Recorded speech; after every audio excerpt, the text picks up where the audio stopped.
I'd like to call the regular scheduled Board of Supervisors meeting February 3rd, 2026, 3 o'clock start.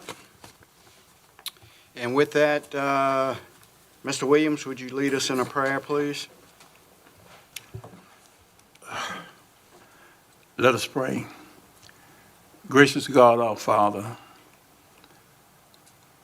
the one who made the heavens and the earth. Father, we come once again, Father, to this brick building.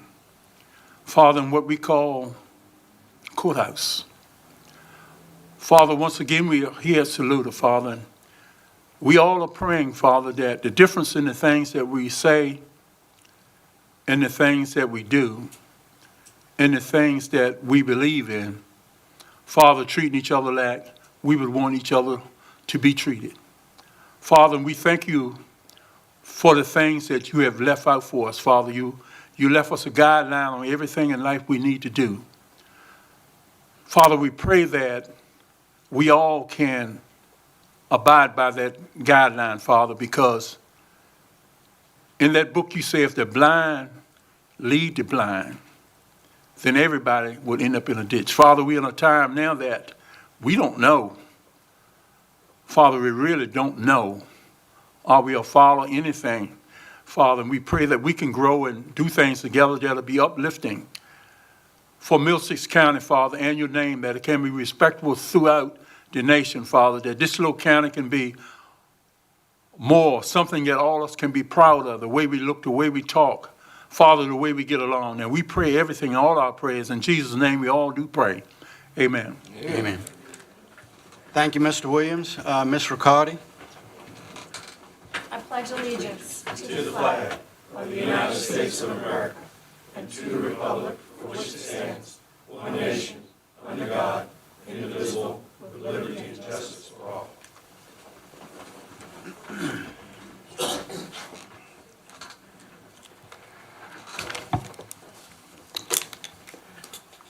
All right. Roll call, please. Mr. Williams, Present. Mr. Bill Harris, Present. Mr. Crittenden, Here. Mr. Jesse, Here. Mr. Don Harris. Here. All right, moving right along. Need approval of the consent agenda. I so move. So moved by Mr. Jesse, Second. second by Mr. Crittenden. Can I ask? Any- We do have to ask to have one item added. That would be added item 4F, where the Board of Supervisors is requested to approve the purchase of furniture for the new airport terminal building. Okay, hold on. Because that's not on my agenda. No, adding item 4F. And the information is on the left-hand side of your binder. Okay. Would you amend the motion to include item 4F? I'll amend my- Airport? Yeah, I'll amend my motion and to include item 4 with the corrections of the agenda. Thank you. And And a second. a second as well. Thank you. Okay, moving right along. Yeah, hold on. All right, don't speed me up too fast here. Any further discussion about the motion, including any additions or subtractions from the minutes? Seeing none, hearing none, roll call on the motion, please. Mr. Bill Harris, Yes. Mr. Crittenden, Yes. Mr. Jesse, Yes. Mr. Williams, Yes. Mr. Don Harris. Yes, motion's approved for the approval of the consent agenda. Okay, moving right along. I'm going to move down to resolution of appreciation, and I'd like Mr. Cryer, if you're here, sir. Would you like to come forward so we can?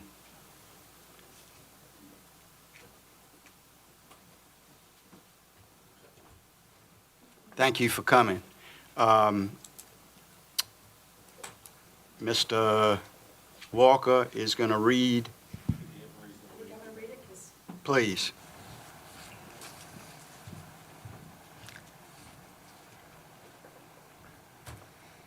if you're ready. Resolution of appreciation. Whereas Dave and Linda Cryer moved to Middlesex County in 2002 and have since devoted more than 23 years of extraordinary service, leadership, and compassion to the residents of the community. And whereas Dave and Linda Cryer have demonstrated an unwavering commitment to meeting the needs of Middlesex County's most vulnerable citizens through both personal service and visionary community support. And whereas in 2010, Dave and Linda Cryer constructed and generously donated the Cryer Center to the community, creating a lasting legacy of service and a centralized home for critical outreach programs. And whereas the Cryer Center proudly houses Hands Across Middlesex, the Middlesex County Food Pantry, the Clothing Closet, and the Community Yard Sale, all of which provide essential food, clothing, and household goods to residents in need. And whereas Dave Cryer has provided outstanding leadership as chairman of the Middlesex County Food Pantry and has given countless hours as a regular volunteer, including picking up and delivering surplus food and furniture to families throughout the county. And whereas Dave Cryer is also an active member of the Kiwanis Club, further demonstrating his commitment to service, volunteerism, and community improvement. And whereas together, Dave and Linda Cryer have exemplified selfless dedication to children and families by fostering more than 30 children, in addition to raising 6 children of their own, profoundly impacting the lives of countless young people. And whereas the collective efforts of Dave and Linda Cryer have strengthened Middlesex County, enriched the lives of its residents, and set a remarkable example of generosity, compassion, and civic responsibility. Now be it resolved that the Middlesex County Board of Supervisors does hereby express its deepest appreciation and sincere gratitude to Dave and Linda Cryer for their 23 years of dedicated service to the community. And now be it resolved that the Board of Supervisors recognizes the lasting impact of their friendship, volunteerism, and generosity, and extends its heartfelt thanks for their invaluable contributions to the citizens of Middlesex County. And now be it resolved that this resolution be entered into the permanent records of the county and that a copy be presented to Dave and Linda Cryer as a token of the county's esteem and appreciation. Wonderful.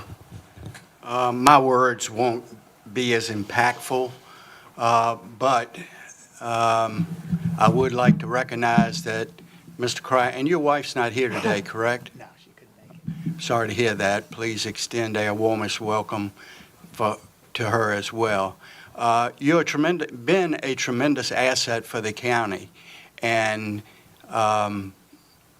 we'd like to try to convince you to stay longer. But I'm sure you'll visit from time to time, and any input that you can have for our county would be well welcomed. You and your wife have done a tremendous job here in everything that you've done for the county, and it goes very much appreciated by myself and the rest of the board as well. Thank you for coming today. And Larry, are you back there? I was going to ask if the board could meet him under the seal, we could get a picture. Yes. And then after Dave says some words. Yes. Again, sir, we're very happy to have had you, and you've been a lasting impact on this county, and we appreciate it very much.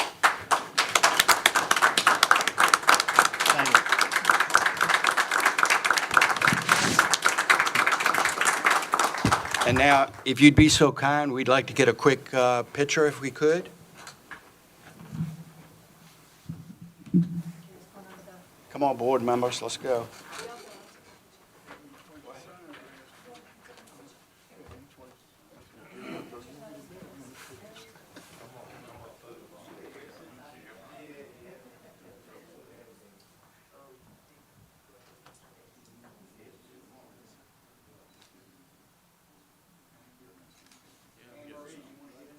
No, sir, I wanted to take a picture. Nope, I did not. I wanted to take the picture. There you go, but you're better at it, so, all right. So y'all stop moving and look at the camera. Okay, look this way. Thank you, Dave.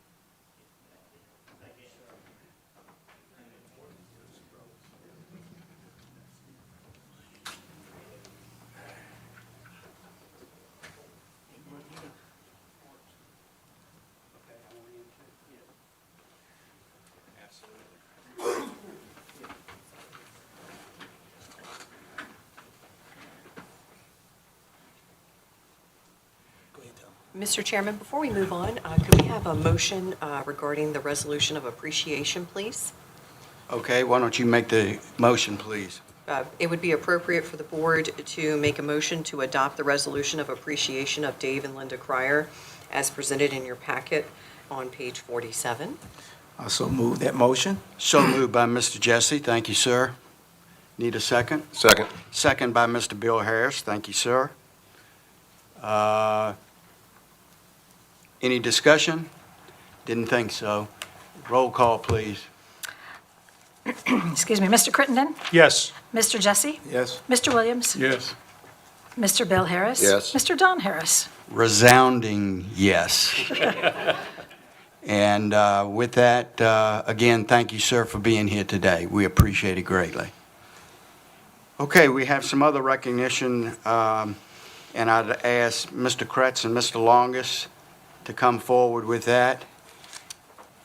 And would you identify the two gentlemen for us, please? And you need to read the plaque, which is here. Oh, good. Oh, you got it,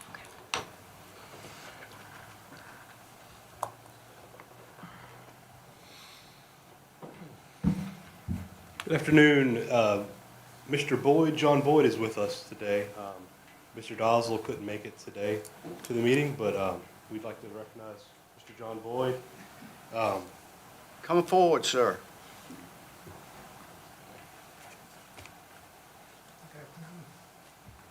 So I'll go ahead and read it. This is presented to John Boyd in recognition for service on the Wetlands Board February 2012 to January 2026. It's 12 years. With best wishes to you, full of good health and pleasures. This is presented by the Board of Supervisors from Middlesex County, February 3rd, 2026. Again, I do appreciate your time. Thank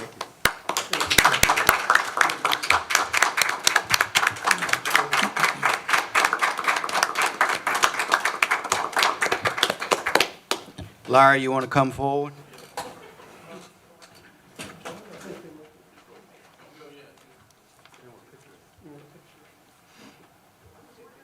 Yep.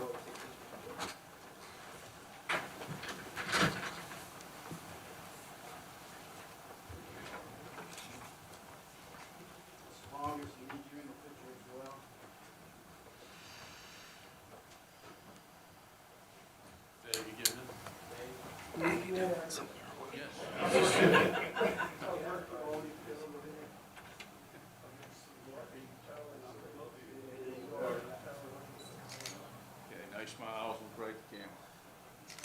Thank you.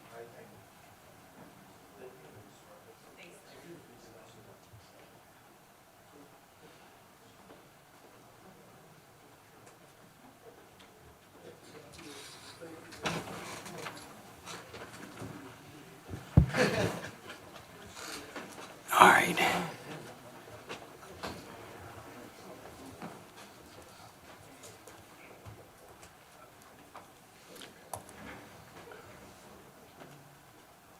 Okay, I'd like to open the meeting for the, wait a minute, do we need to do another, vote on that? Mr. Kretz, I believe these are just awards presented over They there. were awards. They were just awards. No, sir, I don't believe you have to make any further motions on the recognition of the awards. Okay, wonderful. I'm going to open up the item 2. Do we need to go back to the minutes and the distribution? No, we've finished that. I'm going to open up now for public comment. Is anyone wanting to speak? And Ms. Riccardi, do you have anybody? There were no submissions. Anybody want to speak? Seeing none, hearing none, I will close the public comment section. And we'll move down to item 3, constitutional officers. Treasurer is a report only on pages 51 through 55. And the Commissioner of Revenue's report is only a report on page 56. Any comments, discussion? Seeing none, hearing none, I'm going to move down to item 4, agency and staff reports. VDOT is report only on page 57, 58. When is VDOT going to, Mr. Walker, appear before us? We're going to request them to come in March. In March? Okay, wonderful. Okay. I'm going to move down to item B, school matters, no report. However, Dr. Tracy Sykes is here. Any questions for her at this time? Seeing none, Ms. Sykes, do you have anything you want to deliver in addition to being here? No, just we have a work session next Tuesday. All right.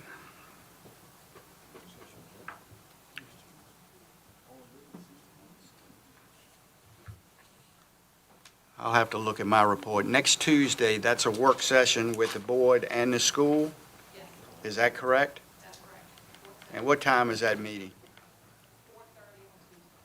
4:30 next Tuesday. I don't know that I have it on mine, but I'll make sure it gets on mine. Tuesday.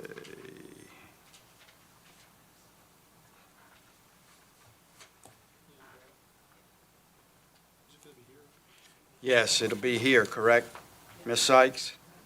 It'll be here. And that's a start at 4? 4:30.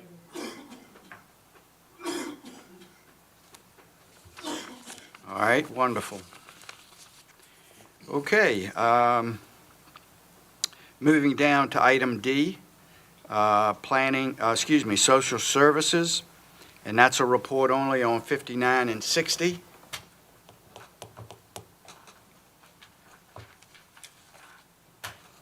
Any discussions?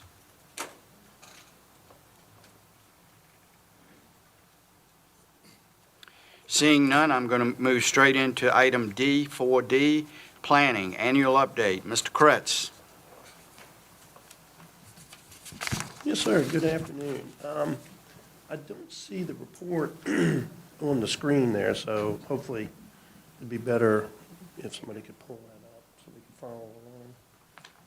I can't read that from here, but I do have it in front of me. So you can look at the various applications. We're about on par with where we're at these other years. The one item that generally pops up, I'll get to that in a second, but you can see our BZA is about on par with what we've had other years, a couple of extra meetings. Major site plans, we really didn't have any last year, which is kind of unusual. We did have a major subdivision, and that one being an industrial subdivision for Oscar Barber. Ordinance amendments, we had 5 that were brought up. Rezoning cases, 0. I think the last rezoning we had was at the airport. Special exceptions, I think the board remembers a few of those. And the total planning commission meetings were about the same as they were, or items that the planning commission considered about the same. You can see our wetlands are about right in sync with the other years. They tend to fluctuate up and down from year to year. Same way with the, if you go to the next sheet, the variances, administrative variances, they tend to fluctuate some. We didn't have quite as many last year. Bay Act exceptions. Development activity, that's usually what everybody's most interested in is our single-family dwellings, that's kind of a barometer of our community. You can see in 2024, we had you go back to 2023, we had 46 new single-family housing starts. In 2024, we had 97. That was attributed to the subdivision next to the golf course. That was quite a spike that year, probably a little bit of an anomaly. And so this past year, we've been about on par. So you can see it's probably an indicator of our economy. Seems to be about fairly steady from the previous years. You see it went from 34 up to 52, 42, 46, 97. And 51. Manufactured home starts are about the same. Total permits are in the same range. We're not quite as much as we were last year, but we're above 23. So all in all, we're processing about the same amount that we have historically the past 5-6 years. Everything seems to be pretty steady. Nothing that would alarm anybody as to trend one way or another. Does anybody have any questions on these while I'm up here? See, we're in, let's take 2024, we had 97 single-family dwellings. We only Yes. had 67 certificate of occupancies administered. Well, it could be that the Lagged a COs year were over. issued in lag the next year. The starts and the building permits may fall behind, time-wise a little Gotcha. bit. Okay. Any other questions? I have one. I was waiting to see if you were going to walk away so I could call you back. Would you scroll all the way down on that page, whoever's manipulating that? That's me. Um, That's the resolution, so that's it. That was the end. That's the end, yeah. Okay, go up. Let's see here. I see the Chesapeake Bay Act exceptions, 7 and 24, 7 and 25. And I guess I'm surprised at that number, because does that not include, hold on, well, it's probably in the wetlands. But anyway, has the requirements become more difficult for, and I'm assuming that that's setbacks or where you want to build something based on the Chesapeake Bay Act, is that correct or not? Well, there are some new regulations that are being implemented as far as design around the shoreline. Nothing has really changed in the space of building dwellings within the buffer as to what's permitted, what's not. Some items in the buffer are if you have they always call them pre-bay lots. These are lots that were recorded prior to the Bay Act adoption. Those lots get some consideration by right with some relaxation in the dimensional requirements.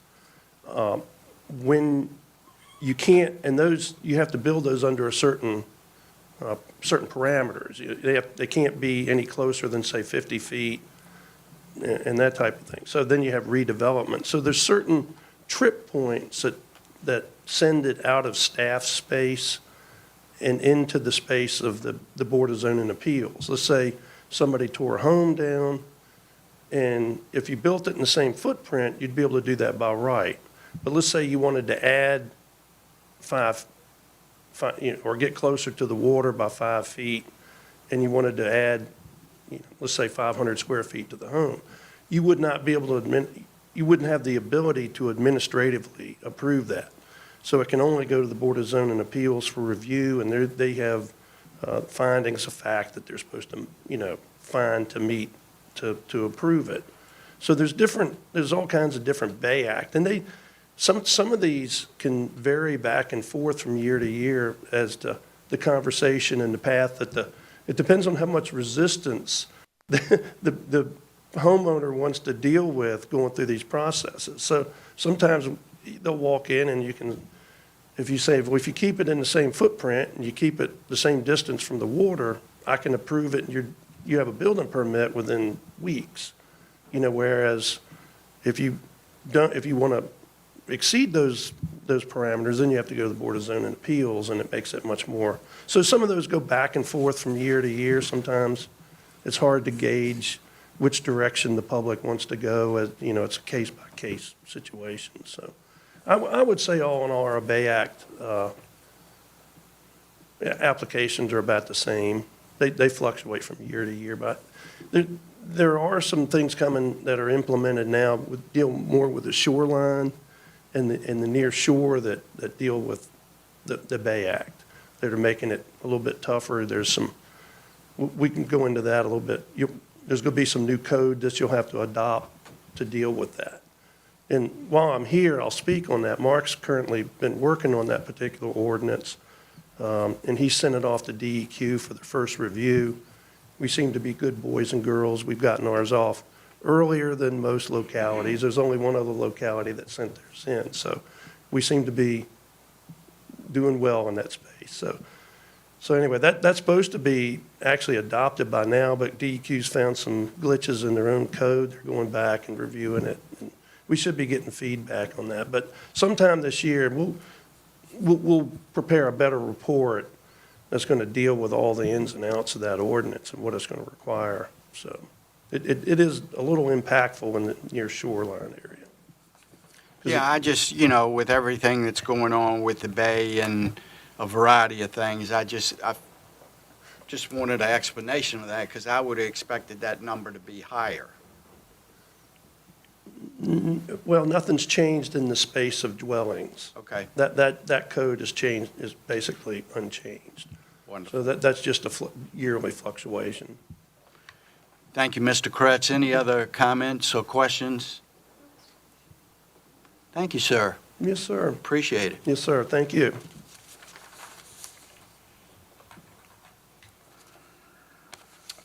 Okay, moving right along, item E, 4E, Emergency Service Resolution 2601, ratification and declaration of local emergency. Who's got that? This is emergency declaration that we did in an abundance of caution along with the state prior to our recent snow event. For those of you new to the board, we adopt these and then have them ratified by the board, because if we incur significant expenses and it is declared a state of emergency, those expenses that are eligible could be reimbursed through state and federal sources.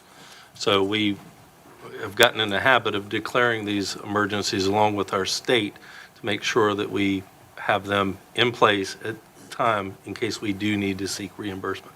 Sheriff's office and volunteers and other county essential personnel could seek different reimbursements if needed.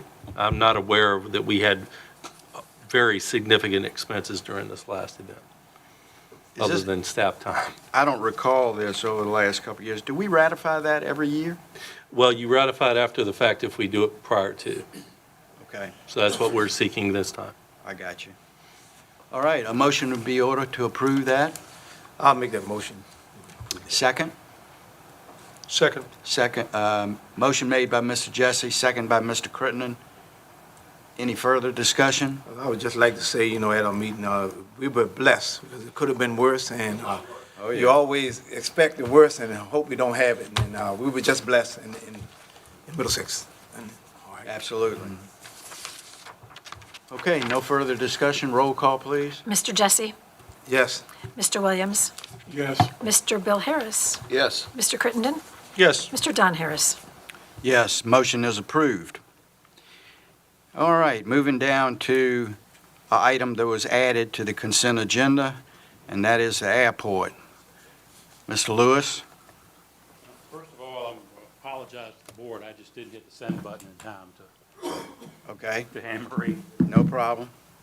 So we applied for a grant from the Commonwealth Aviation Fund for new furniture for the airport. Along with that, I had the airport committee pick furniture out and tell me what they wanted to go in and what we should put in the airport. One, because I have no alpha color or anything else, so I'll let the people on the airport committee pick that out and come tell us what we really need to go in there. I gave them a budget of $40,000 because the state's funding guidelines are basically for every 1,000 square foot, $10,000 funding. This went up to the State Aviation Board and was approved for $42,256.80, leaving a local share of $4,225.68 for this grant.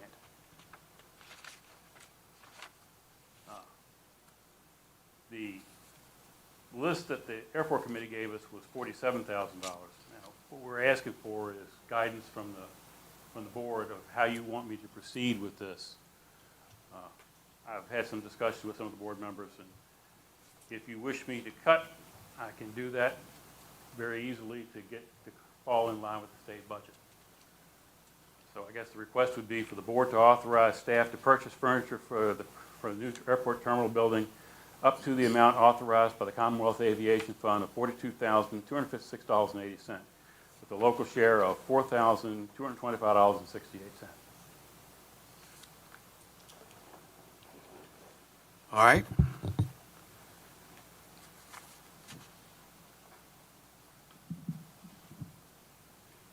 And the extra ask came about as a result of, because the airport committee originally had asked for, or you had asked for them for 42. Well, they asked for 47, was their original ask that they went to the aviation board.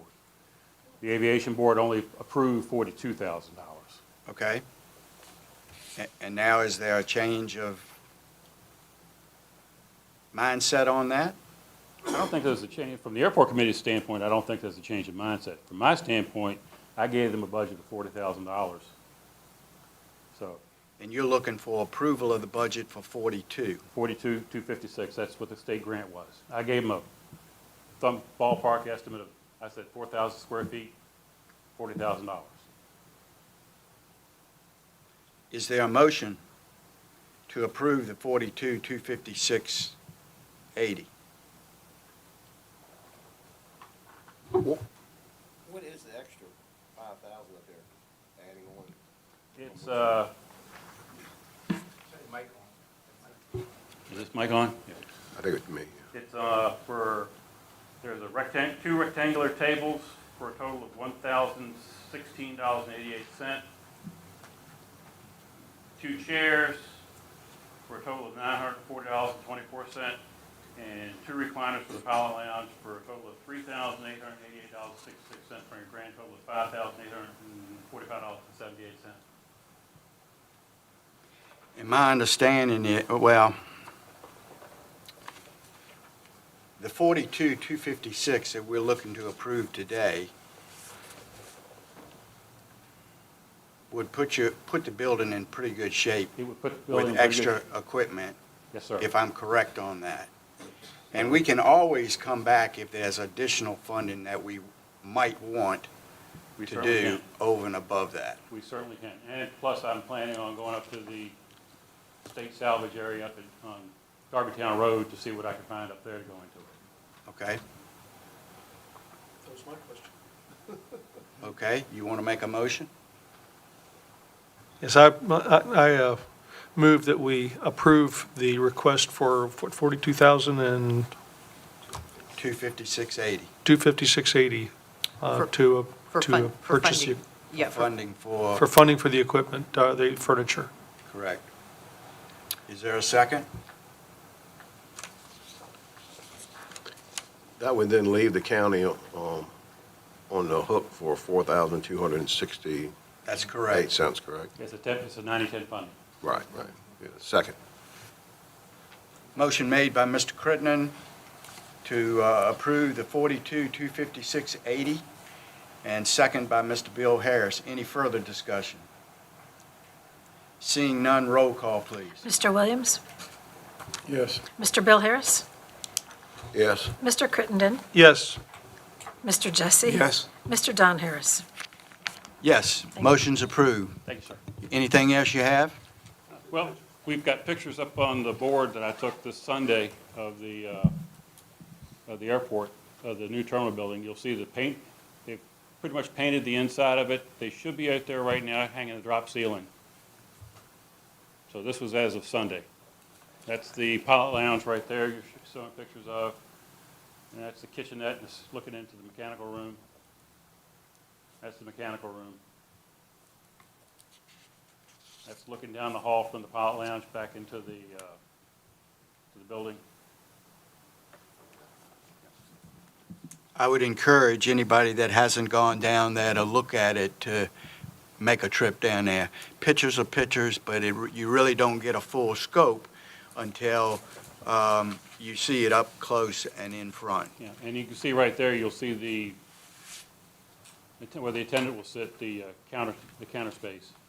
Right. I'll be more than happy to give a guided tour if anybody wants to come down there. I think you've done a wonderful job on this project, and Thanks, sir. I again will step out and say that.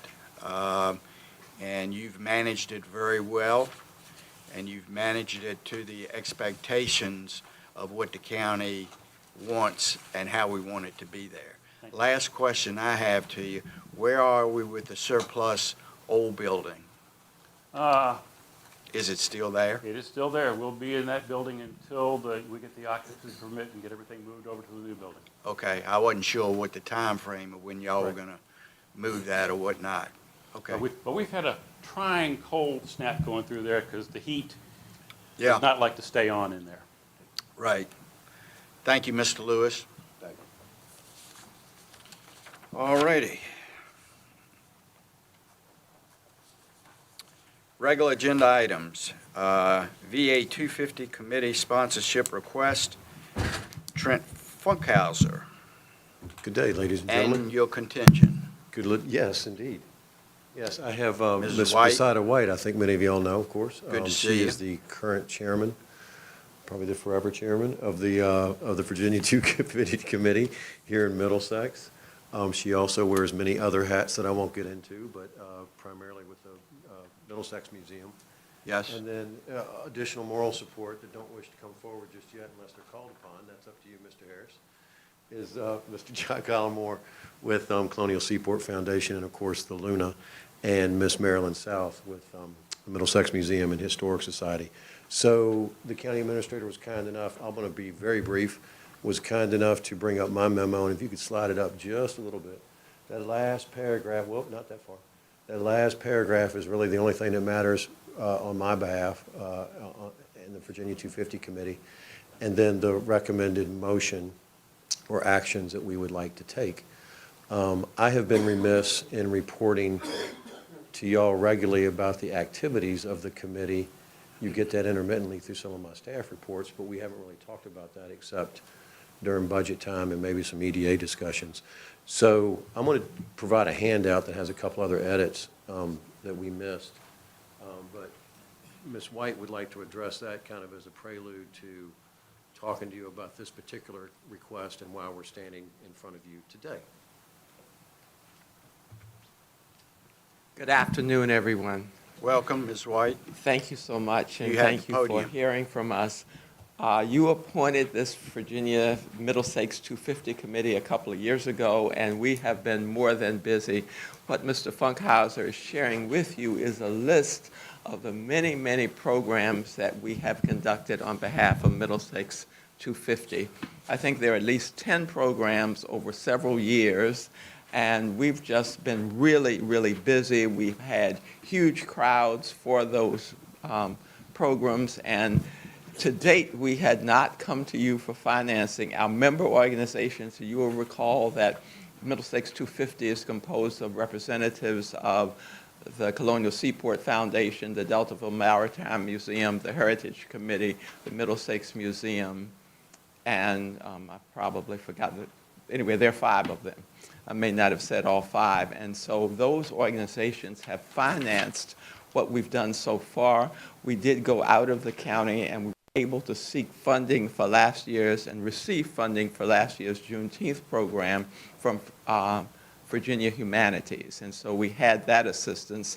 And now that we come perhaps to the end of our life as a committee, then we are trying to go out with a bang, and that's why we are asking for support of these 2 programs that are outlined in your packet. Any questions? Questions? I always have questions. Okay. Scroll down. Scroll up then. Hold on. Go up a little further. Okay. I don't see it. Scroll down just a little bit. Yeah, maybe. Yeah, that's some duplicate pages. I don't know how that happened, but not a big pain. Okay, right there is fine. Couple things. One, I haven't seen them yet, but I've heard that the walking trail, y'all have put up signs there now, correct? Yes, sir, that is correct, and I'm glad you asked that because it's something I love to talk about. So that the substantive signs on the walking trail that detail 6 subject matter areas were installed the 3rd week in November, and that's one on health, religion, education, and so on. And then the final introductory sign was actually installed last month, and so the trail is fully populated with the signs, and we've been in touch with Mr. Walker to look to see when we could have a grand opening, and so. Yeah, well, Yes, sir, and the held that Heritage up a Committee is little bit. delighted that that has been accomplished. I look forward to seeing that. I have not seen it. I do have 2 questions, though. One is the budget that you had for doing signage, have y'all completely exhausted that? Yes, sir, we have. Fairfield was actually very generous in their time because they've spent much more time than the hours that they billed. But yes, we did have enough money to complete it. In fact, we actually, from that money, the Heritage Committee and the Fairfield shared the cost of the plaques that went on to the Sinclair Walker building. So Okay, good. that was about $900. The 2 groups shared that, but that was kind of Fairfield's swan song from the money that the board gave them. The last question I have is, and I'm not sure where the discussion is, we had talked about some better signage on Route 33. Has there been any more discussion on that and/or with the county? Not to my knowledge, unless Dr. Brown has, but I don't think he has. And so now that we have completed the trails, and that's certainly the time to, because it really is a wonderful asset, and so we certainly want to tell everybody about it. I would agree. Okay, my last question is to Trent. Yes, sir. Where's the EDA on any of this funding that's being requested?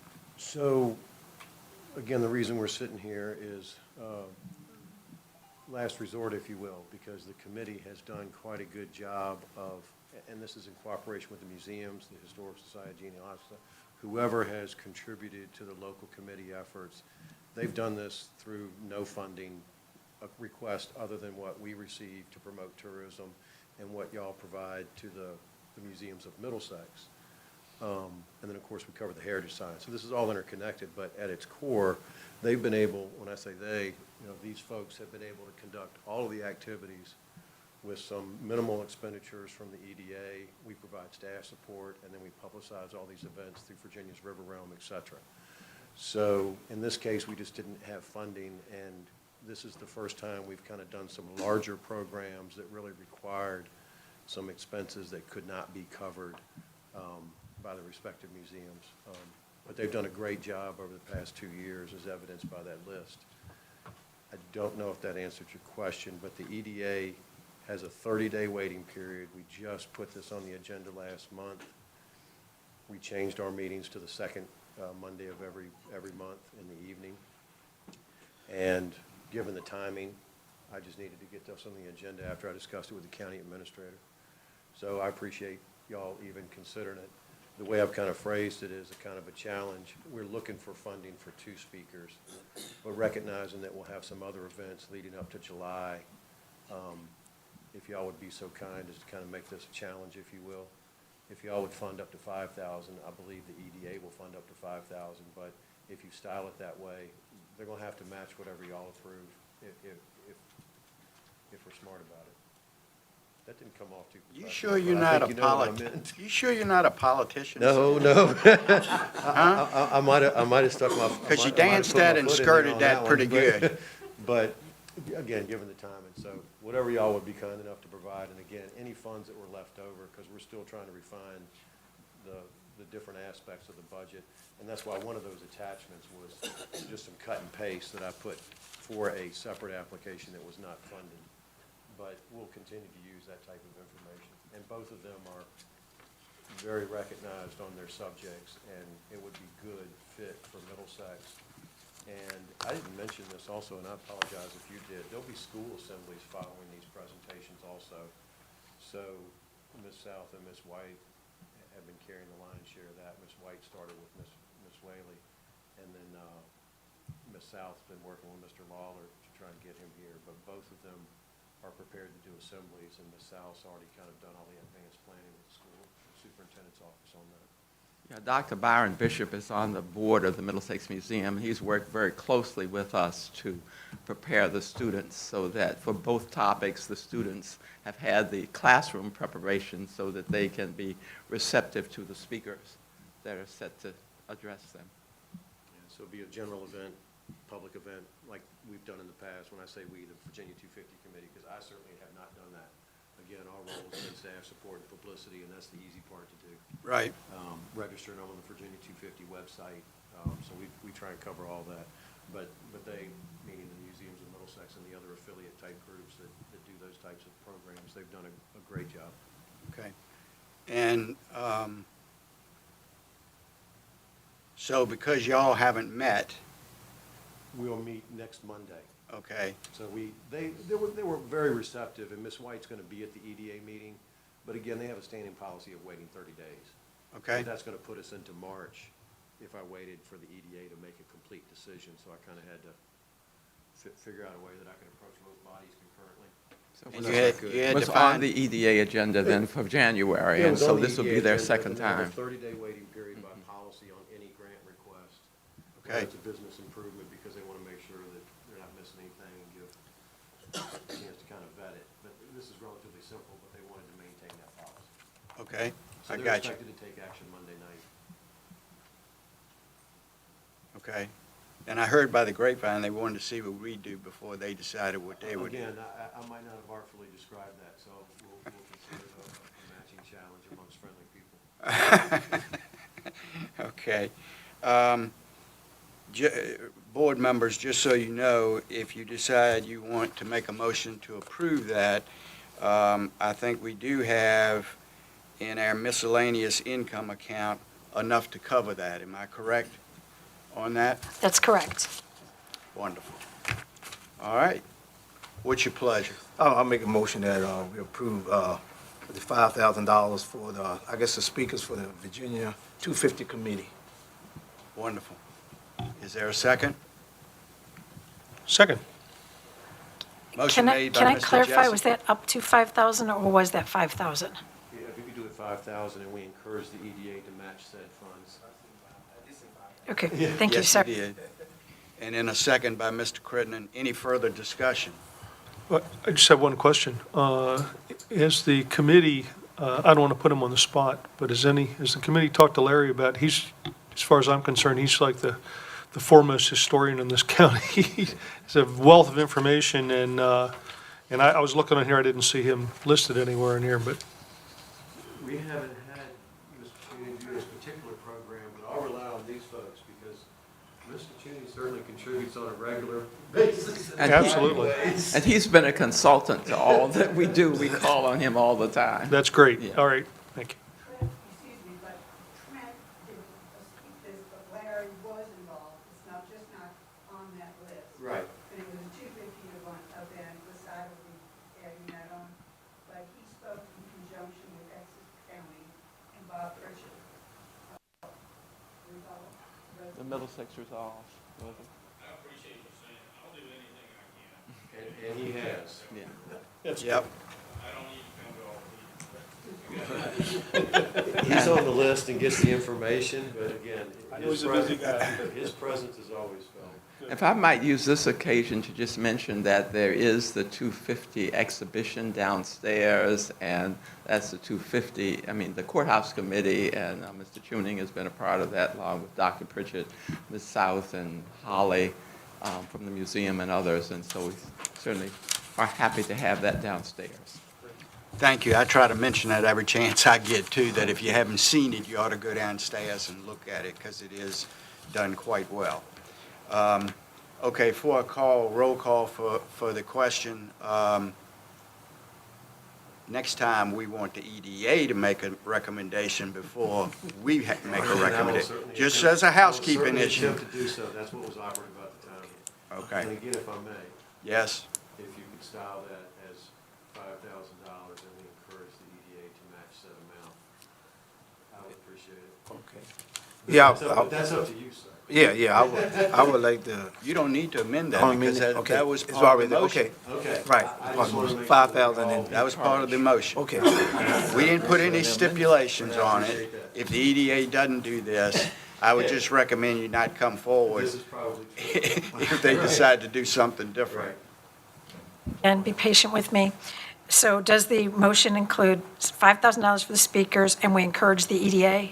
Is that part of the resolution? That wasn't part of the resolution. I think he was making that part of the resolution. Are you? The motion, right. Yeah, I'll make that part of. I think that's what you were asking for, is that Right, you right, encourage then it'd be the spelled out, EDA to match that. To match that, yes. Encourage. Sorry. Okay. Be no questions. Not a- Okay, Thank we you. need a, Written in. okay, He did. I'll second that amendment to the resolution. Thank you. okay. Are we all legal now? Yes, sir. Wonderful. That being said, any other discussion? Seeing none, roll call, please. Mr. Bill Harris. Yes. Mr. Crittenden. Yes. Mr. Jesse. Yes, Mr. Williams. Yes. Mr. Don Harris. Yes, unanimously approved. Y'all have a wonderful day. Thank you so very much. You all do the same.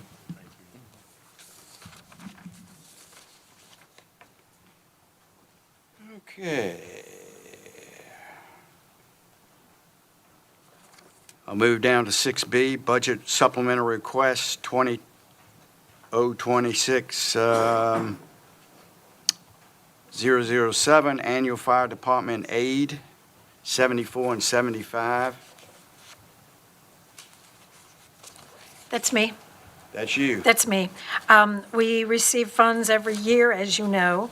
This is another pass-through. This is called Aid to Localities. We take the money and split it 3 ways between the 3 volunteer fire departments. And we've already received the money. They were asking for it because apparently we got it well over a month ago, and I forgot to do this. So we're requesting approval of this budget amendment. Motion would be in order.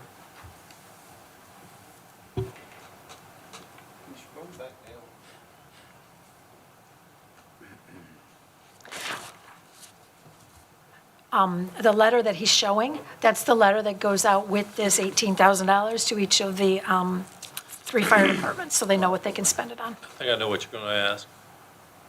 You can see it better here.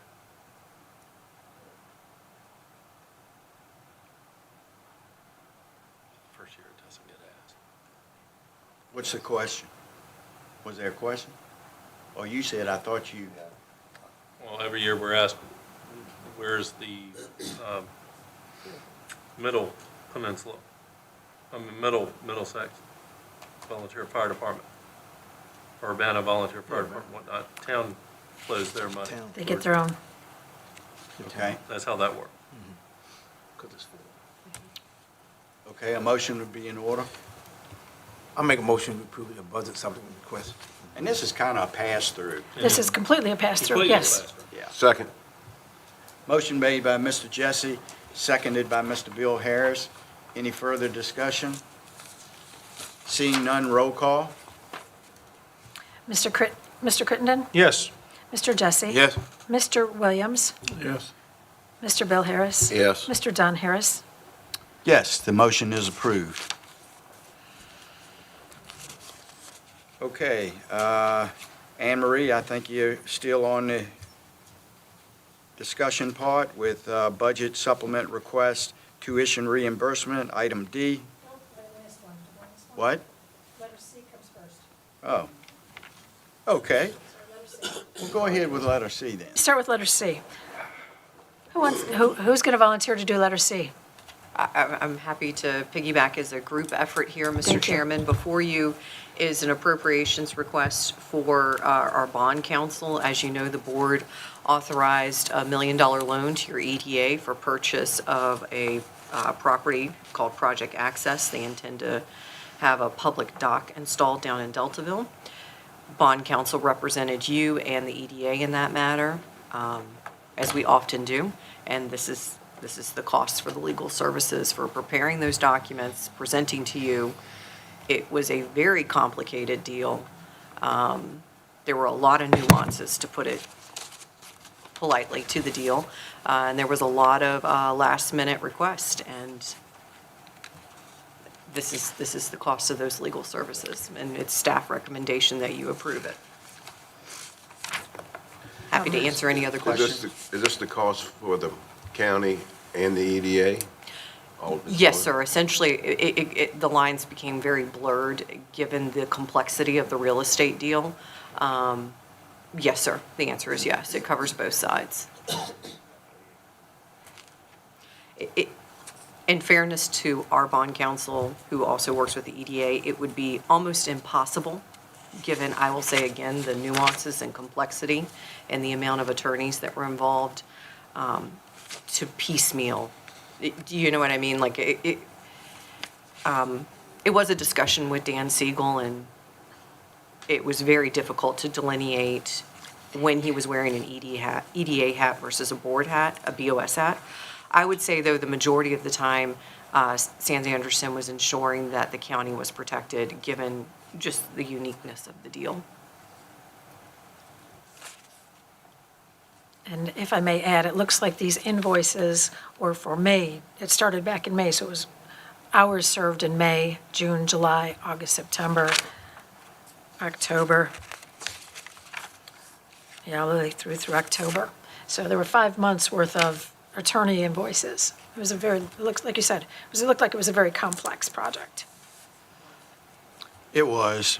I think the last time I talked to several of you about it, I asked that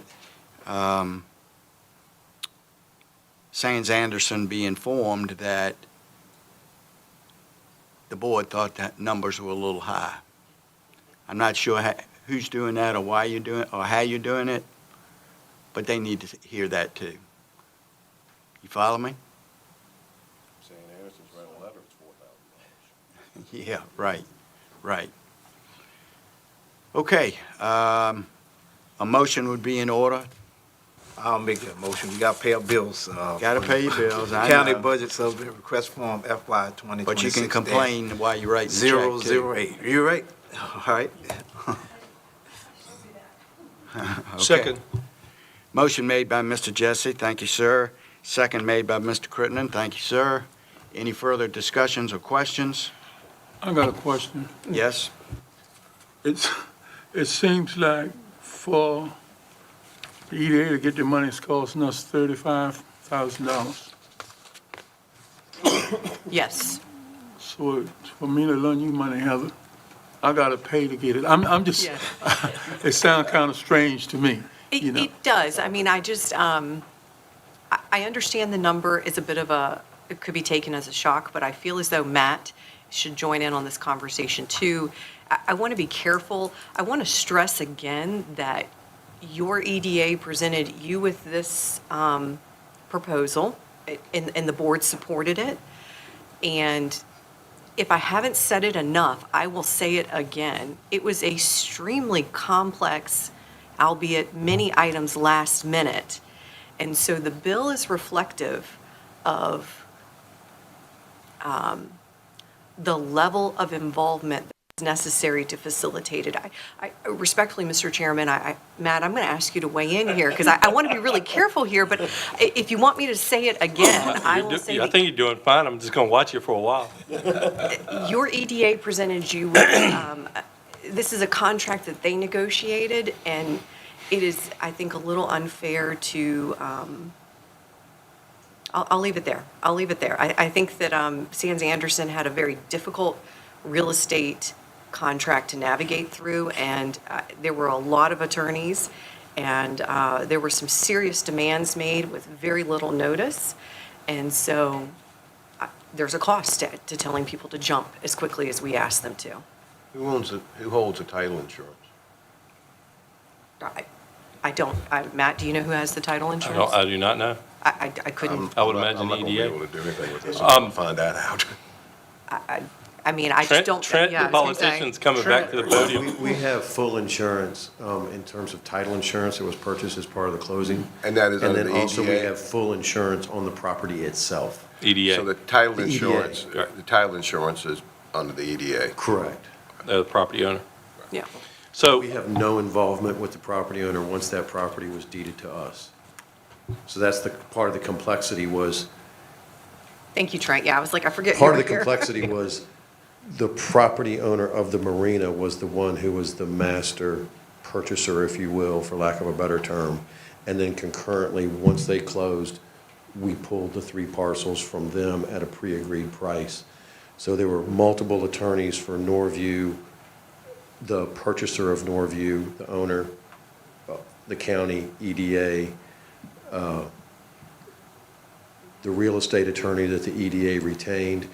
Ms. Lewis still had to do work on behalf of the EDA. Sands Anderson was doing work on behalf of the EDA as well as the county. So it was highly unusual, but that was the way that was agreed upon by the attorneys. I originally just wanted, hey, can't we just concurrently close? But apparently that couldn't happen. What type So of- I'm a layman, I understood, we just did what we had to do. What type of deed? It should be a special warranty. Yeah, deed. it's a special warranty It's- deed, but it's a standard deed, if you will. I mean, there's nothing that I'm aware of that's unusual. not a general about it. deed. but It wasn't the special purchase deed. of the real estate, it was the terms in which and if I may, I would say it's not the attorneys, it's this is what the EDA negotiated Right, and authorized. You ready for me to chime in yet? Yes, Not thank to, yeah, and out of respect, seriously, to the legal profession, I understand exactly what she's driving at. The contract was a good contract, but it wasn't ideal. Had there been more time spent up front, I think some of those issues would have been clarified. And then as we went to closing, different parties weren't doing things in a timely manner, and this was not the county's fault at all. Thank you, Trent. Matt, you, I think they Go ahead. did a very good job, and I've done this long enough. Hey, if you see other people doing your job for you, let them go ahead and do it, because they're doing great. And I think their explanation they gave was spot on. I would just sum it up by saying it was a very, very creative project. And Dan and the bond council had to come in and make it fit government.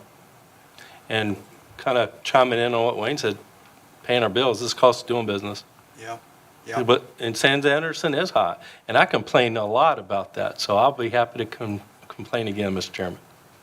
No problem. Maybe we'll Well, get a backpack this it- Christmas. It was a project that was outside the box of what not only we were trying to do, but any other county tries to do something like that. It's a very outside the box thing, and yeah, and I know all the details of why things were delayed or this or that or whatever, but we also had some time frames that we needed to close the deal on, and that's what, you get what you pay for sometimes, so I understand that. Well, and to give it an optimistic kind of outlook, I think we're going to be very eligible for some of the grants the board's aware of. When the board was thinking about purchasing the property, I think the EDA is going to be spot on and eligible for some of that.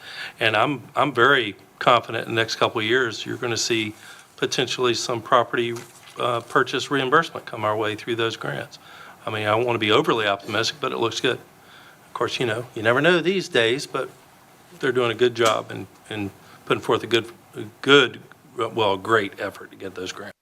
So without owning the property, we couldn't go for those grants as easily. So having owned the property, we're a little bit more eligible for that funding. Anybody else, any other discussion? You know, still, I find it hard to buy some of, what everybody's saying. You know, if I'm gonna do something for you, I'm gonna do it. And if you want it, you're gonna have to put your part in some kind of way. But it looked like everybody got everything all twisted up, and it made something, the county gonna end up paying a little bit extra money that we really didn't. That's how come we got to vote on this. It should have been solved within itself, but it didn't. And I don't know whether we didn't act right or what, but at the end of the day, it's gonna cost us $35,000. The loan document between the county and EDA is the monies to be able to accomplish that, or encompassed in that money, in that 35,000 as well, 34,000? I'm sorry, it's really hard to hear you, Bill. Can you Okay. say that a little louder, please? The loan document for the $1 million covered the purchase. Is that the case? You loaned them the $1 million? This is simply for the actual bond, It's outside of the loan we loaned the EDA, is what Bill's asking. one more time. Would the money that we loaned the EDA be enough to cover this expense if the No. EDA was to pay for it? That's what I thought. No, this is in addition. Okay, we had to come up with a contract for $1 million we were going to loan the EDA. Yes, sir. There's paperwork involved with that loan. Yes, sir. Is that the fee to draw up that paperwork is in this $34,000? Yes, sir. Yes, sir. Okay, so it's encompassed. Along with a lot of other time, yep. Right, Yes, okay. sir. Yes, sir. That's a And very then- good question. And then the EDA reviewed the documents to ensure that, bond counsel reviewed the real estate contract in representing us, the county, right? To make sure that, that's when it got complicated. They would take off they had to review multiple sets of documents to ensure that the EDA was meeting the conditions of your loan documents that they also prepared. Sorry, I didn't mean to make that harder than it was, but So this $34,000 is going to be split amongst different providers in this group? no, sir, this is just to pay your legal counsel. Okay, so Sands Anderson taking care of the loan documents and everything? Yes, right sir. there? Yes. So one-stop shopping? Yes, sir. Okay, okay. Yeah. Any further questions? Comments? That's the only answer to a question asked. I don't know, if you keep going, we could have a. That'd be very wise. Okay, there is a motion on the floor. Need to do it. Seeing no further discussion, roll call. Mr. Jesse? Yes. Mr. Williams? Yes. Mr. Bill Harris? Yes? Yeah, Mr. Crittenden? Yes. Mr. Don Harris? Yes, the motion on 2026-008 has been approved. Okay, where are we now? Tuition reimbursement. Okay, I'm not sure, Anne Marie, are you That's me. taking? Okay, go ahead. That's me. During our last year's budget process, we were asked to cut things, and at that time, we said, well, we're quite certain that I've got an employee that's going to be coming back for tuition reimbursement. And at the discussion around the table, we said, well, go ahead and cut it and ask for it when you need it. If We need it. yeah. Yep, so we have an employee who is requesting her $1,800 for tuition reimbursement. The good news is, it's in my department, because I had a vacancy the first month of the fiscal year, I have sufficient funds in my full-time salaries to fund the tuition reimbursement. So at this time, I'm just asking for approval to move money from the full-time salaries to tuition reimbursement. Yep, line item transfer. Say that again. Line item transfer? No, I ain't talking about the reimbursement. How does it work? And what advantage is it for the county? Okay, it's part of to- your personnel okay. policy. It is specifically written in your personnel policy Yes, it that, is. that we will reimburse employees who are taking classes that are relevant to their job. It's got to be pre-approved that's relevant to their job. This employee, I think, is on her second year of getting a reimbursement. It was 2 years ago and then skipped last year and this year. But because it's in our personnel policy, and again, we approved it as part of the policy, ergo, employees take it on faith that we will reimburse it when the time comes. And they have to commit to be with the county for a certain period of time after the 6 months, I reimbursement. think. That's Yeah, correct. right, That's an 6 months. important part of that. We don't just hand money out. Yes. Oh, absolutely, it's a grade, it's got to be graded, and I want to say it's simply above a C, but I'm sorry, I can't remember the policy, I should have brought that. But yes, then they are required to pay us back if they leave within 6 months, and of course, that's not going to happen, so. And that's in policy too, 6 months? I don't know if, no, sir, I think that's in my form. So we don't have it nowhere else? They I can't don't leave think I before- have it in, I don't think it's in the policy yet, but when she signs the form, when the employee signs the form requesting it, it says that they must. So that is an agreement between me and the employee. Yep. Maybe It's implied in the policy. Okay, maybe we need something just a little bit to clarify that, send somebody Oh, to school absolutely. for the education, how long they gonna stay with you, and can they walk away in 6 months? We're gonna need, I think we're gonna need something a little bit more solid than that. Send them to school, you want to make sure you get what you pay for, because they can walk away after get the tuition. It's not a thing that have it happen before. The answer is yes. Whether it happened here before, maybe no. But we see it all over the county. It's a lot of that reimbursement, and I'm not against education. I mean, get all you can to pursue yourself as much as you can, and I think that should be. But at the same time, if the county taxpayers are gonna pay it, it should be also helping, benefiting the county too. And you don't take it somewhere else. If we don't have it written right, if we don't have it in policy, dropping it down, and I'm not talking about the 1,800, I'm talking about if we don't have it in policy, we shouldn't guess whether 6 months or 1 year or 2 years. We should have it written simply that it should be. If it's not, it's something that we're gonna have to do about it to make sure it's right. And don't be afraid to put it out there so the public or the taxpayers can know. And I'll give an example of this. Is for instance, in the school, and you teach in the 2nd grade, you go and get your master's degree, and I guess the school system pays for it. But you turn around and it comes right back to the classroom, the same one you left teaching the 2nd grade. Now, you're not benefiting what you call now, they look at it in the system, you call it the head teacher. So you pay you more money. How long they pay you more money? I mean, you think about it. Then you hire somebody else to do the same thing that you are paying somebody else to teach the same classroom. So these kind of things that we've been sitting on for years, but if we pay attention to the system, we'll find out. To make it all simple, I'm not saying, yes, pay the tuition. And I'm not gonna use the word handcuffs, but I'm gonna use it anyway. But you're gonna stay with Reggie a little while. You're not just gonna walk away after you get what you got because you got a greater opportunity somewhere else. So, and that's how I'm looking at it, just look at money making in a way. Well,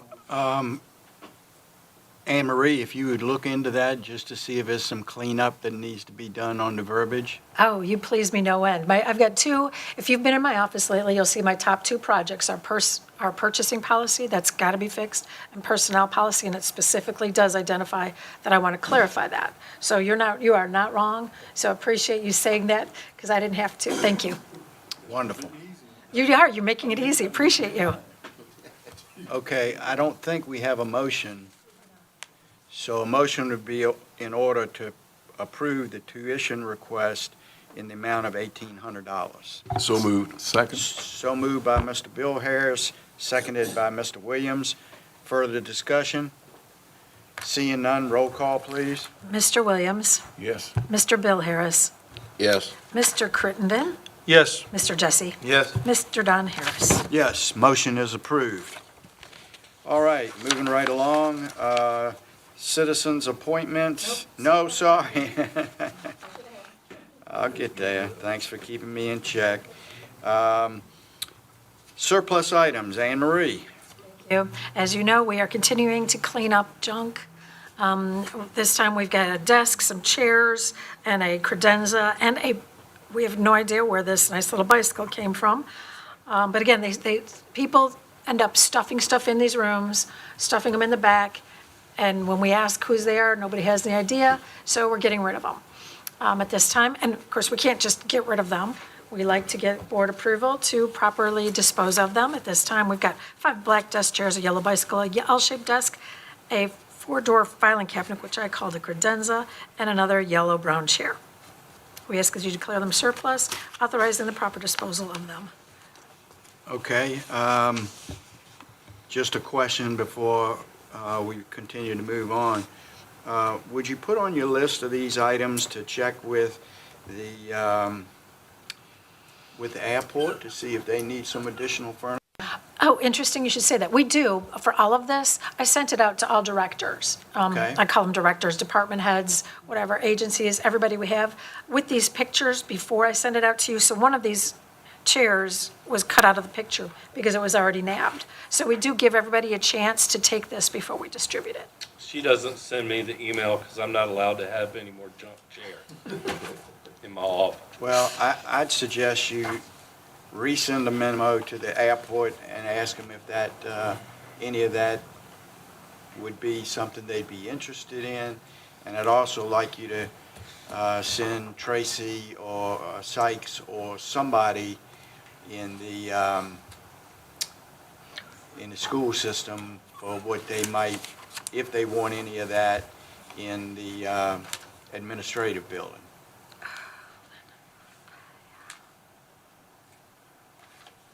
Yes. And I'll leave it up to Mr. Tunin to see if any of that can be used by y'all's new building, if it's adequate or not, if it's anything the town may want.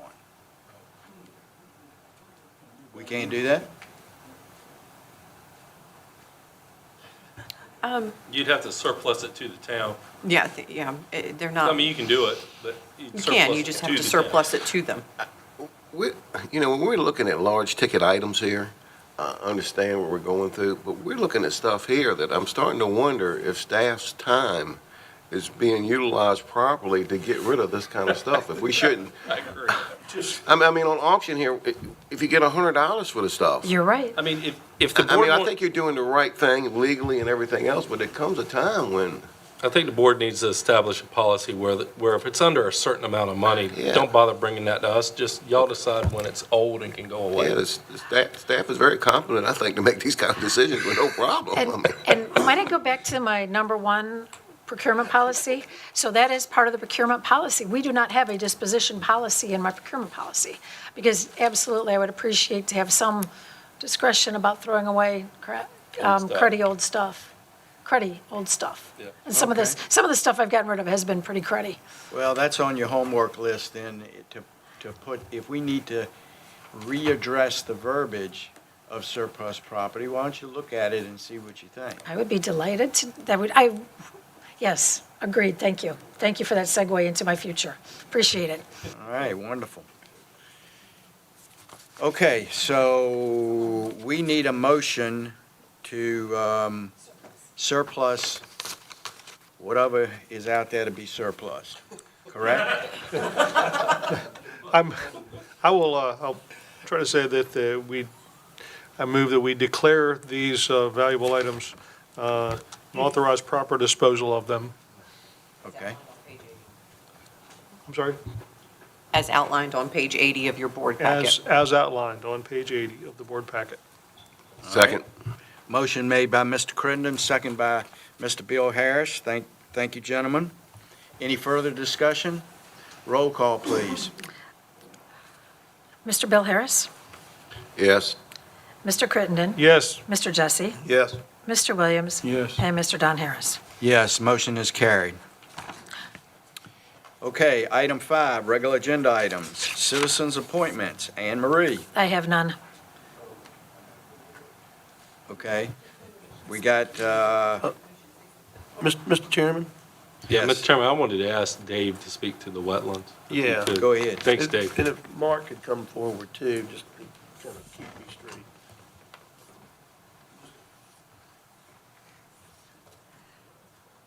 I'm going to remind the board, last month, we went through these appointments, and there was some discussion about the Wetlands Board, and we had a gentleman that was willing to serve. He's already serves in a district that's already represented, and Supervisor Jesse had mentioned that maybe we, get back to, his preference was to look in his district for a person to represent Wetlands Board in your district, if you remember last month. Yeah. So just to kind of, there's some, I think going last month, I didn't know exactly which district was being represented and which one wasn't. And it looks like there might be a slight error in this. Actually, the Hartfield district is represented with Chris Brewington. And the Michael Endorf also is in the Hartfield district, was the alternate that was willing to serve as a full-time member. Now, all the other districts are okay. Monica Sanders is in Harmony Village, his district, which is Reggie's district, that's covered. And Scott Schaefer is located in Randy's district, which is Pine Top.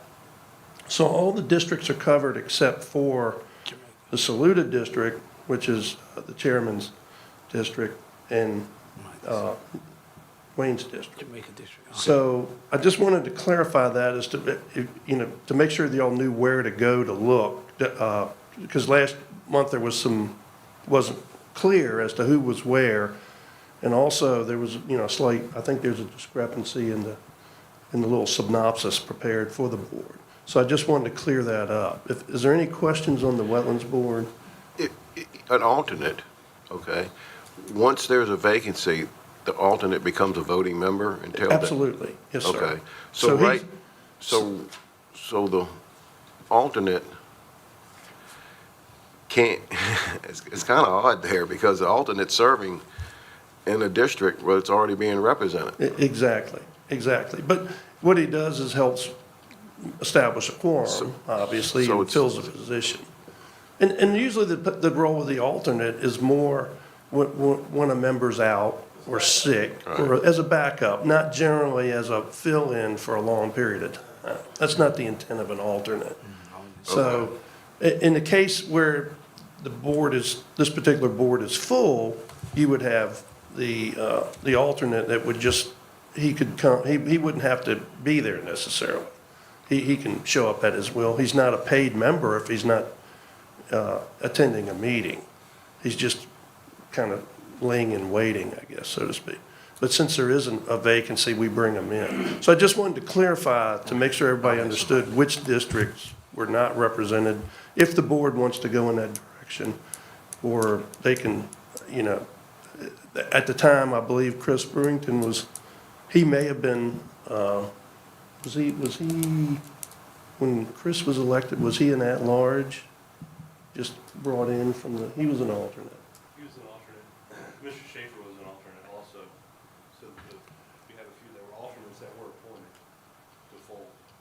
So once a representative for the Wetlands Board for Jamaica District and Pine Top District, once that occurs, the gentleman you were talking about who's the alternate would move back to the alternate spot?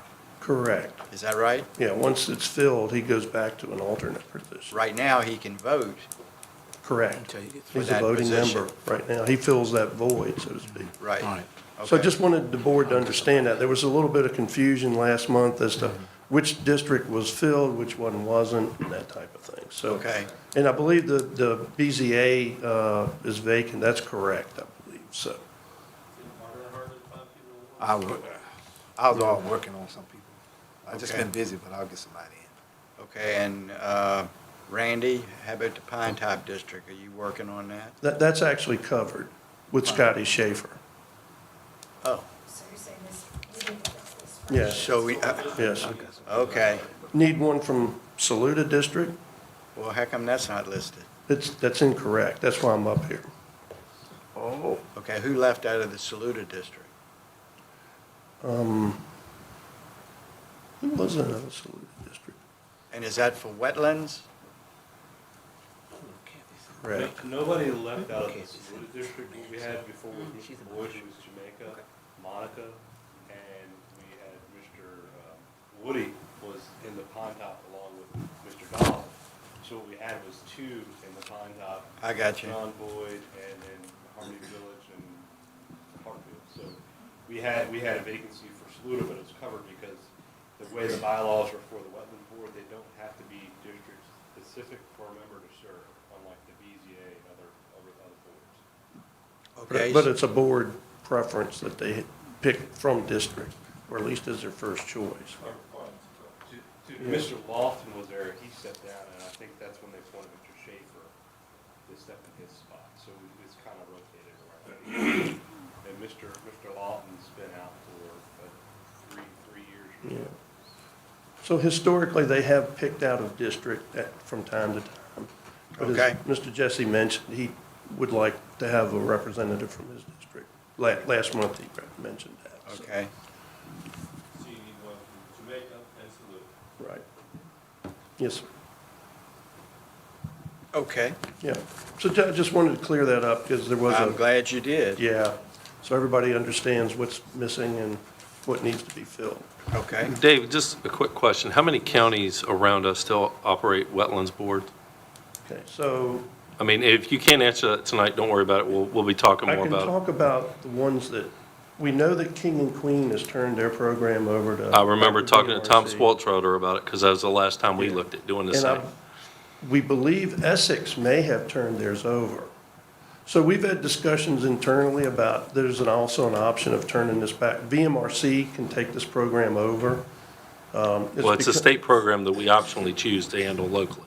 Right, Yeah. it's an optional. It's a courtesy that we provide our contractors Right. and in We also homeowners. provide the courtesy to VMRC because we do their Oh, yeah. work.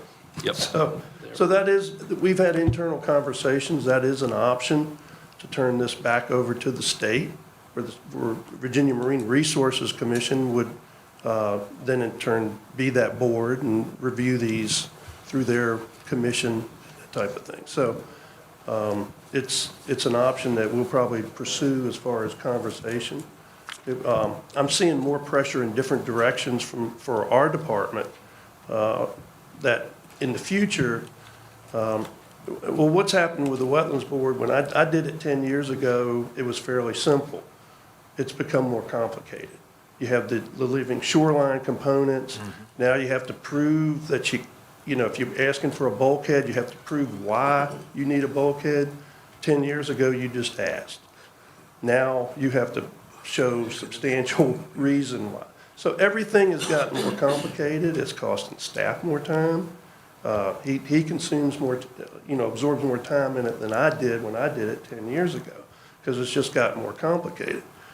And now the state seems to be looking over our shoulder as to how, the training on the, we had seasoned boards for this, and they were used to processing these. Now we have a newer board, and if we make a mistake, VMRC is going to come in and overturn it. Well, if we can do that, why don't we just send it to them? Let them do it in the first place. So that's an option that we may further pursue, and maybe we can, I think probably some type of report on that would probably Yeah, be just. I think going before we forward. finish the budget this year, if you could get the board a report, letting Yeah. them know, just outlining the Who- pros and cons. The cons, as Dave just outlined, are definitely there. They were there when I was planning director. But the pros are that our citizens don't have to drive to Newport News, Right. and the contractors don't have to drive to Newport News to get their wetlands permits. But, yeah, I think Dave said it very well. It's getting more and more complicated, and the state really appreciates us doing their job for them. Yeah, absolutely. The other thing the other plus is, because we have our fingers in this pie so much, we do catch a lot of the people doing the work. We can kind of get without permits, and we like our permits because we get permit fees for those. So, we don't want to let those go by the wayside. You want oversight on your permit process, and you also, if you're going to do that, you want the fees from them too, so. Great. Look forward to hearing more about that. Yes, sir, we'll prepare a report, we'll put together something for the board. Okay, just generally speaking, if you had opinion today whether we would retain that or let VMRC take care of that, what's your opinion? Well, 10 years ago, we had the discussion, and I was opposed to it because it was fairly easy. I'm probably at least 50-50 right now. Okay? I was probably 90-10 before. I thought we should keep it because it wasn't as cumbersome. And quite frankly, I moved this stuff along pretty quick. I didn't. I just facilitated it. I wasn't getting absorbed in it. I just moved it along. So it wasn't as big a deal, but it's because of the code changes, you're forced to indulge yourself more into it than when I did it. So Well, and I'm probably 50-50 or maybe even 60-40. yeah, in the interest of total disclosure, I've heard from some of the marine contractors and the staff overturn with VMRC and some of these state agencies had a little bit of a hand in it too. Because you get a new state official, they're learning this stuff or they're putting a different lens on it. It's challenging when you're used to what somebody's telling you, this is what the regs say, and now there's a new sheriff in town say, oh no, that's not, this is it. So there's some of that in play too. Yeah. And we're in the middle of that. Yeah, we are. Yep. Yeah, absolutely. And Mr. Longus, you share the same opinion, that you're 50-50, 60-40? Putting you on the He spot. has plenty to do. If we took this off his plate, there is a lot in that department to do that we could catch up on, so there's Well- plenty to do. Like Matt said, we could work on that ordinance for the next 20 years and probably not get it where we want it to be. It's just, I would say, On the record. I enjoy working with the local people. It helps to come here to do it, but I will say examples that are coming up, that some things that we express out, like living shorelines, that we don't really collect a lot for, and if it backfires, it consumes a lot of my time to make them come back and get everything corrected. See, and I asked that question because my opinion is, if you're gonna force residents to have to go to Newport News, correct? That's what you said. or Hampton now. I think it's at Fort Monroe. Wherever. Yeah, that It general ain't- area. It's not in Middlesex. Right. I would think that that would put a little bit of undue pressure on who's submitting the application for what. And in-house, yeah, maybe a little more work, but it gives us a little more insight of what we could do or not do, and/or sell it to VMRC, Right. as opposed to the resident trying to sell that. Does that make sense? Absolutely. But just recently, just an example,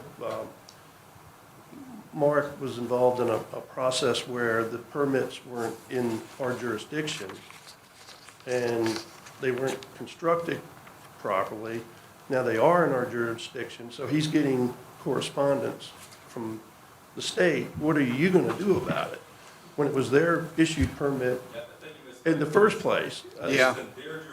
It was in their jurisdiction. It wasn't constructed right, now they've given it to us. Now it's in our jurisdiction, and they're saying, what are you gonna do about it?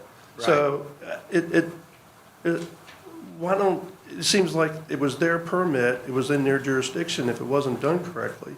Shouldn't they be the ones to be, taking action against it rather than us? So, those are examples of the complexities of these new living shorelines and that type of thing. I get it. So anyway, I get it. much more complicated than it was 10 years ago. Yeah, The sure. code states that any violations default back to the local wetlands board, so we have to jump in. Yeah. Okay. Thank you, gentlemen. Yes, sir. Anything else? We'll keep you Yeah, it might be, informed it might be worthwhile just to kind and of to explore. think about yes, it and sir. explore what you think and how it impacts the citizens of the Yeah. county. I think you probably need more information I to would make any think. type of judgment. Right.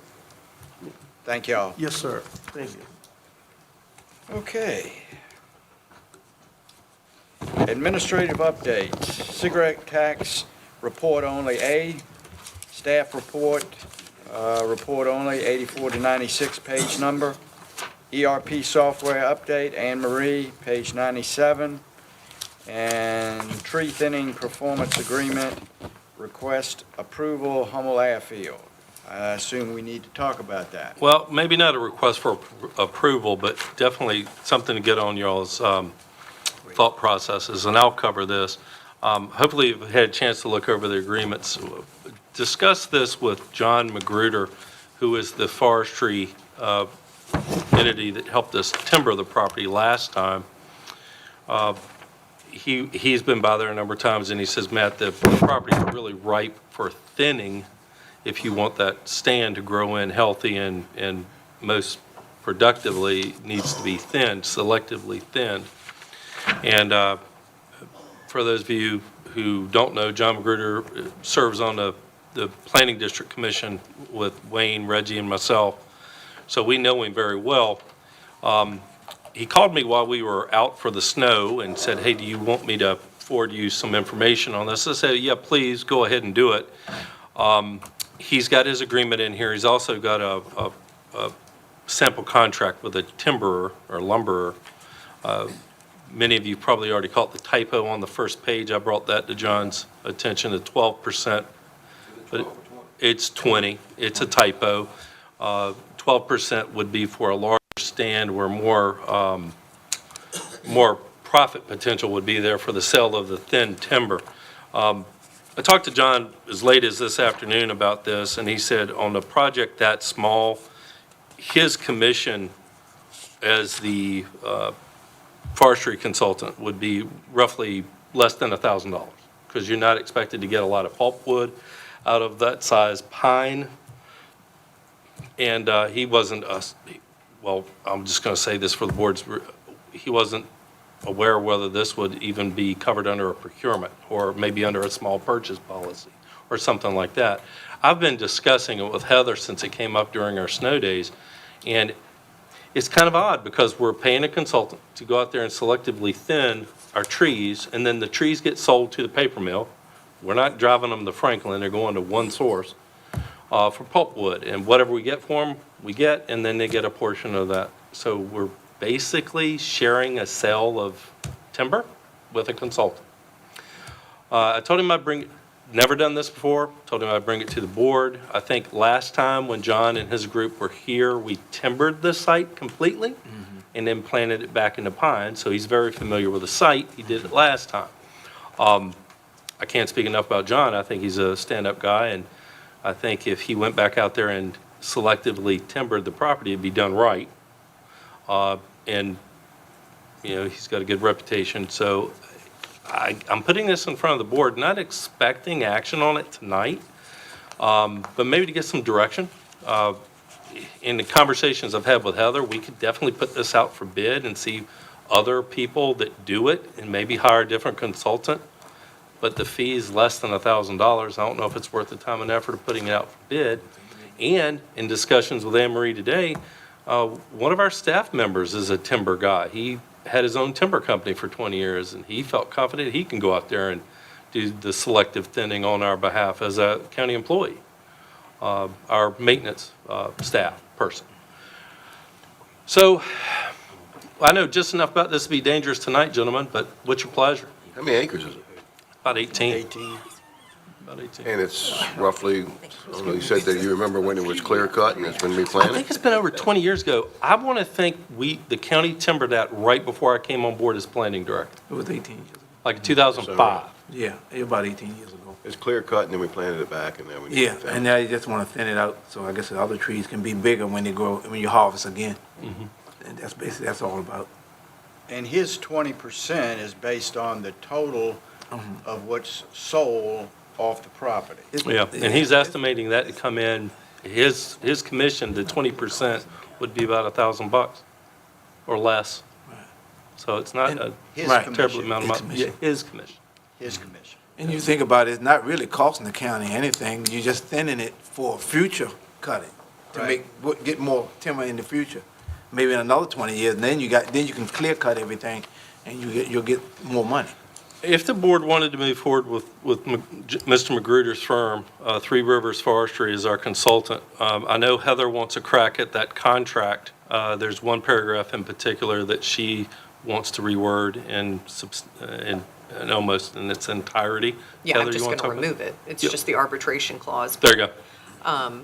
So, I mean, this is a sample contract. Heather would have to look at it. I've never thinned trees before, gentlemen. I'm going to say that for the third time. But this looks like it's pretty standard to me. What's the board's pleasure? Do you want to wait until the March meeting to make a firm decision on it, or are you ready to do something on it now? If we use that 20% figure, and he's saying that that would be about 1,000 or less for him, then I think that's saying that there's about $5,000 worth of material that you're going to take out of there. Yeah. So we're not looking at a lot of money here No, we're not. as It's far not. as the big picture. I mean, I think like Wayne's saying, it's basically a maintenance thing that we're doing here, and when you're thinning trees. So. Well, and as a caveat to all of this, we have an adjoining property owner that wants to know what we do with it because they want to tag on and have their property thinned too with whoever we choose. Under some sort of separate agreement? Yeah, separate agreement, separate from us. Well, he's there, that's right. I mean, I think it's proper maintenance to thin it. Okay. Yeah, I agree with you. I'll make a motion, we go ahead and provide a, how do we want to say this? Maintenance agreement Yep. Yeah. with, what we got there? Three Rivers. With Three Performance agreement, Three yeah. Rivers Forestry. Is there a second? Second.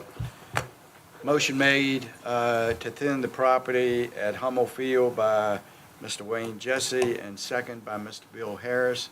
Any further discussion? Roll call, please. That's me, but I was trying to write a I was trying to write the motion, and I'm not sure I got it, but Mr. Crittenden? Yes. Mr. Jesse? Yes. Mr. Williams? Yes. Mr. Bill Harris? Yes. And Mr. Don Harris?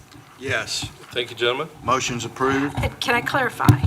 Yes. This is to enter into an agreement with Three Rivers Forestry to pursue the maintenance thinning. Thinning. Okay.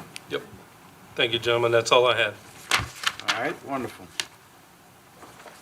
Okay, county attorney update. No, sir, I don't have anything beyond my staff report. All right.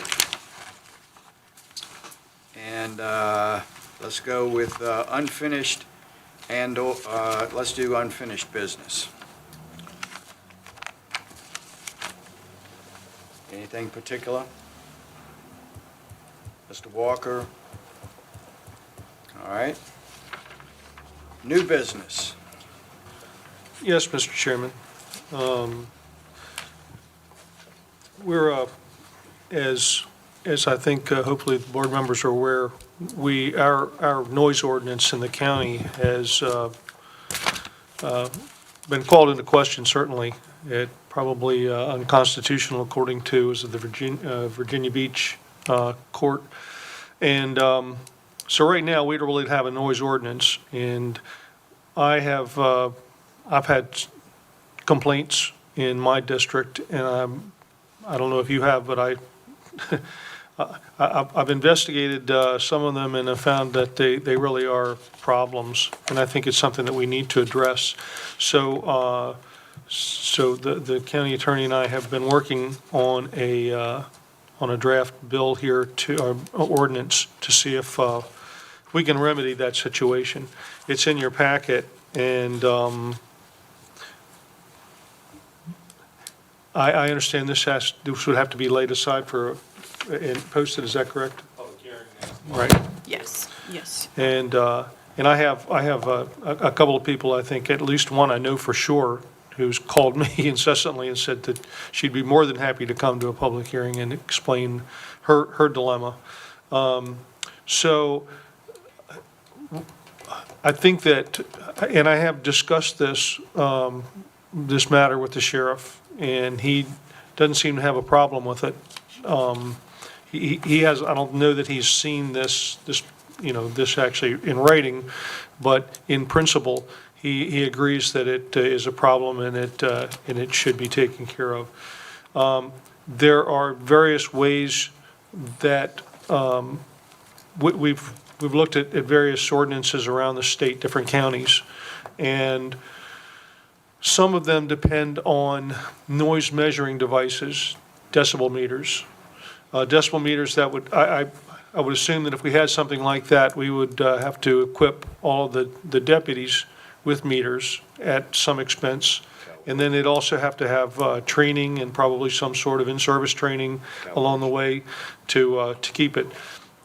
This particular one is based on some other ordinances, which instead of measuring the sound, it measures the distance that the sound is traveling. And so the only thing that I guess theoretically that the deputies would have to carry be a tape measure. And I don't think they're going to need any special training for that. And so, I think that if you would look it over, I believe that this is pretty well written. It covers a lot. It also covers, you'll notice in there, animal noises, which I think, would we get that from Essex? Yes, sir, I did, actually. Essex had a really well-written, very simple language in there. And their sheriff's had success enforcing it? That I couldn't tell you, but. Well, I think he has. Oh, okay, yes, Yeah. sir, I'm not disagreeing, but, yeah, and just for clarification, it's the Virginia Supreme Court, based on a Virginia Beach case. Basically, everybody in the Commonwealth in the mid-2000s had the same type of noise ordinance, and it was challenged in Virginia Beach by a nightclub, and it went all the way up to the Virginia Supreme Court, and the Virginia Supreme Court found that it was too vague. It was unconstitutionally vague, that a reasonable person couldn't determine what exactly they were violating. So with that being said, that's why, we need to review this. So the draft that we've put together would repeal our current noise ordinance, because you really need to just wipe that off and start clean. And as Randy was pointing out, we tried to address the things that I've heard from different districts over the years that I've been here, and you've heard with yours. So, and this would be based on distance, right? So if the deputy pulls up and he can hear the music and he's 4 houses down, that's a problem. But I think we put it at about 50 feet. So I'm happy to answer any questions. The way this would work is if it's the pleasure of the majority of the board, you would direct that this be sent to public hearing. We would advertise it appropriately and schedule it for public hearing at your next board meeting in March. And then you would have an opportunity, the public could present their opinions about it, questions, concerns, and again, if it's the desire of the majority of the board at that time, then you could adopt it. And it would be in effect that, upon adoption. We did address animal noises because that is one that we do hear quite a bit. So we excluded agricultural animals. This is, think of the dog that's been barking since 8 in the morning till 5 at night. We get those. So they're not going to arrest me if my cow moves? No, your rooster. Well, if My it's an rooster, emotional yeah. support, no, I'm teasing. No, sir, that's not what this is intended for, but happy to answer any questions, and I just want to say thank you, Randy, for your help on this and reviewing that. I really appreciate that. So I think this is something that addresses complaints that I've heard from all of your districts. Specifically the campgrounds. Yeah. What additionally was added for that? We didn't add anything specifically to address that. We focused on, you can see here, Yep, loudspeakers. I highlighted that for that question. I knew it was coming. Mm-hmm. I think the I mean- campground, and I don't know whether it needs to be in here or not, what's their agreement with them, that they'll stop after 10, correct? That's correct. And it's enforceable by the security staff at the campground first. They only call us if they're not able to enforce, that's my understanding. So by my interpretation of this, they have teeth where they could go into the campground and shut a party down, which needs to be Yes. shut down after 10 PM. Yep.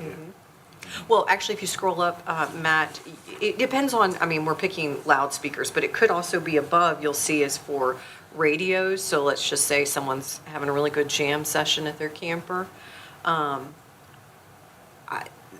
This is where you see the language has changed, where you see under 1A, plainly audible across a residential real property boundary or where the source is located. We've tried to address multiple things. Thanks, well done. You got your ice cream man exemption. Ice cream people don't ride around in their ice cream truck after 10 PM at night. Exactly. Or they shouldn't be, so there you go.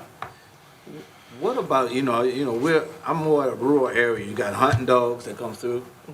I don't know if you address that. And it's going to be very hard to address the people with the cars that you hear them booming before they get to you. And you hear boom, boom, boom, boom, boom, boom, boom. But, they go through and gone. You know Right. what I'm saying?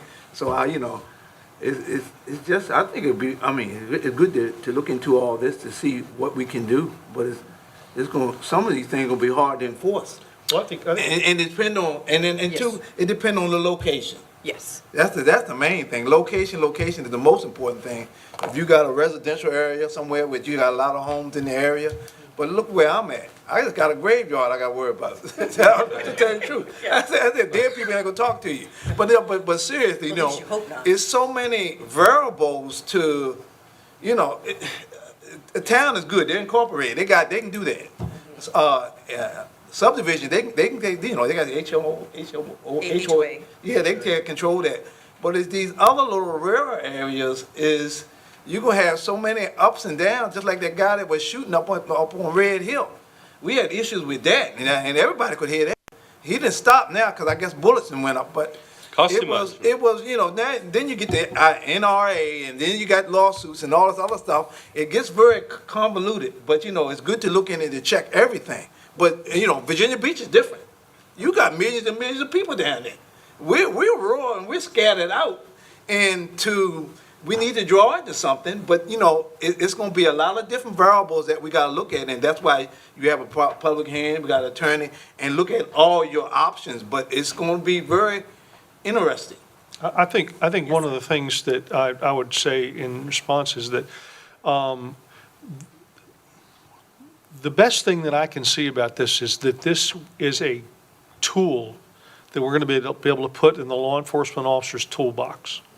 That if they go out on a disturbance, let's say there's a person who just is intentionally trying to just tick their neighbors off.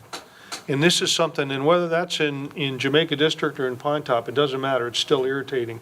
As far as the sound of the car, the boom, boom, I know, it just drives me crazy. But, you know, actually, according to this, the way I'm reading it, if that deputy is following this car, and he's more than 50 feet away, he can prosecute, he can go after it. So I think that there's a lot of good things in this, you know, the dogs, you know, hunting dogs, they're not going to be too bad because they kind of come and go and they chase the rabbit or whatever, the deer, and then they're barking, they stop.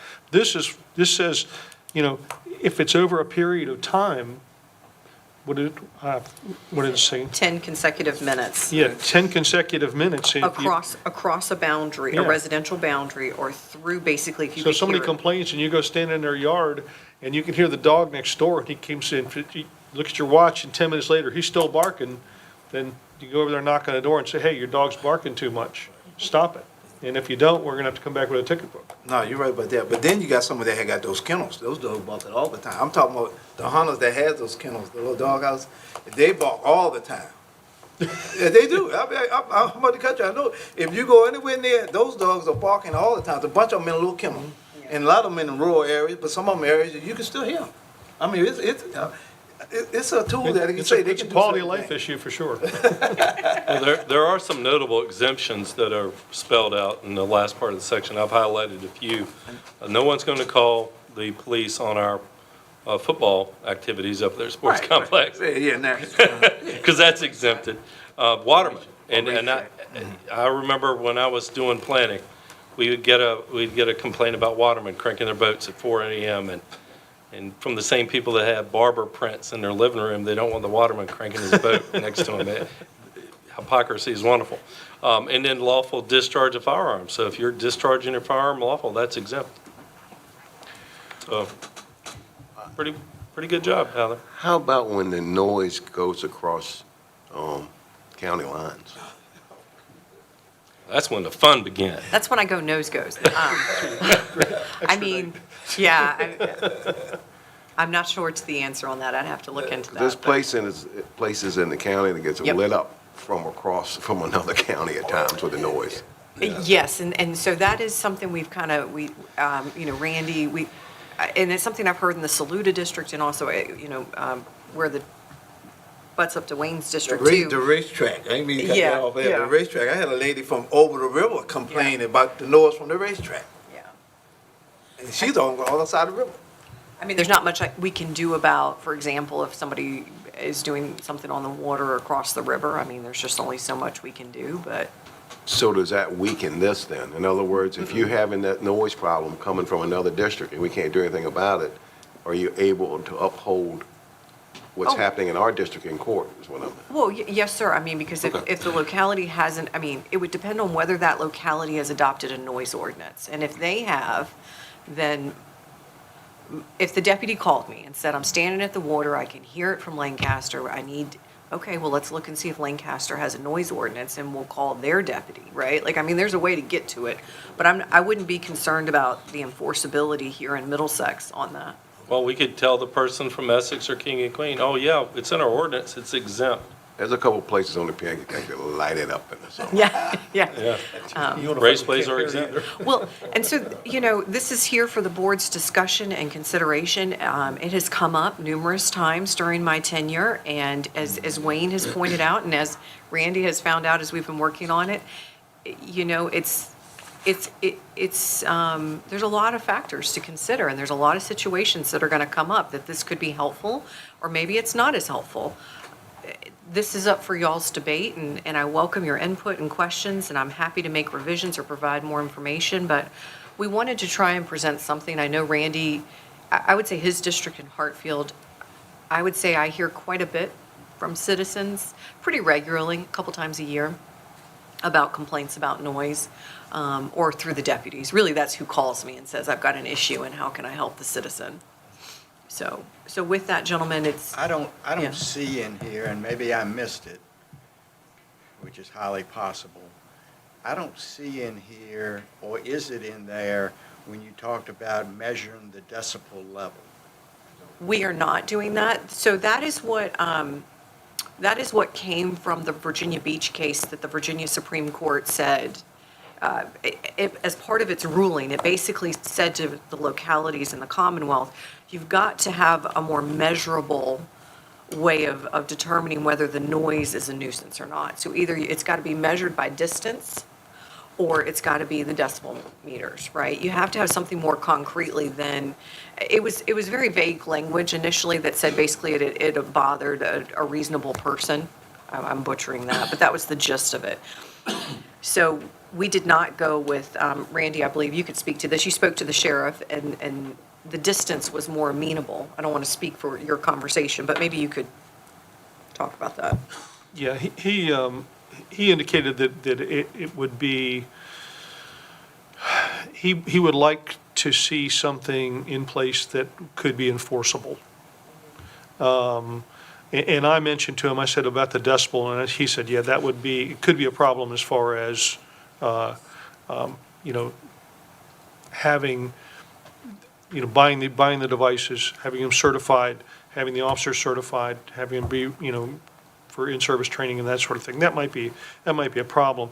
And he seemed to be he said, look, I think we need it. He said, we've in the past, we seem to have been reluctant to enforce it. But I think this would be something that, to me, if for whatever reason, if the sheriff or, if we have a new sheriff and they decide they're not going to enforce it or they're not going to do whatever, there's nothing we can do, but we want to give them the tool to do it, to fix these problems.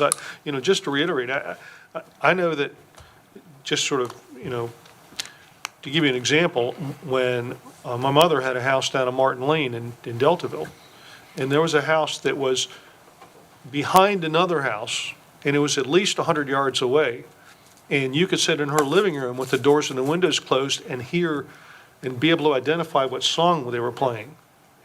And that would be all day long. And I know that the deputies had gone out there to talk to these people, and they just said, well, there's no law against it, we're going to do it. And I think they were just doing it to irritate their neighbors. And so, and I think that this is the type of thing that we need to have to be able to fix that. So I'm a little confused. Without having, which is not in this document, a noise decibel reading, with that being said, with the additions or changes or adding this, what would be your guess of what would be enforceable out of 10 complaints that came in without having that decibel information? Or can we even prosecute? I think it's good that we don't have it. Now you have one. That in itself would, be,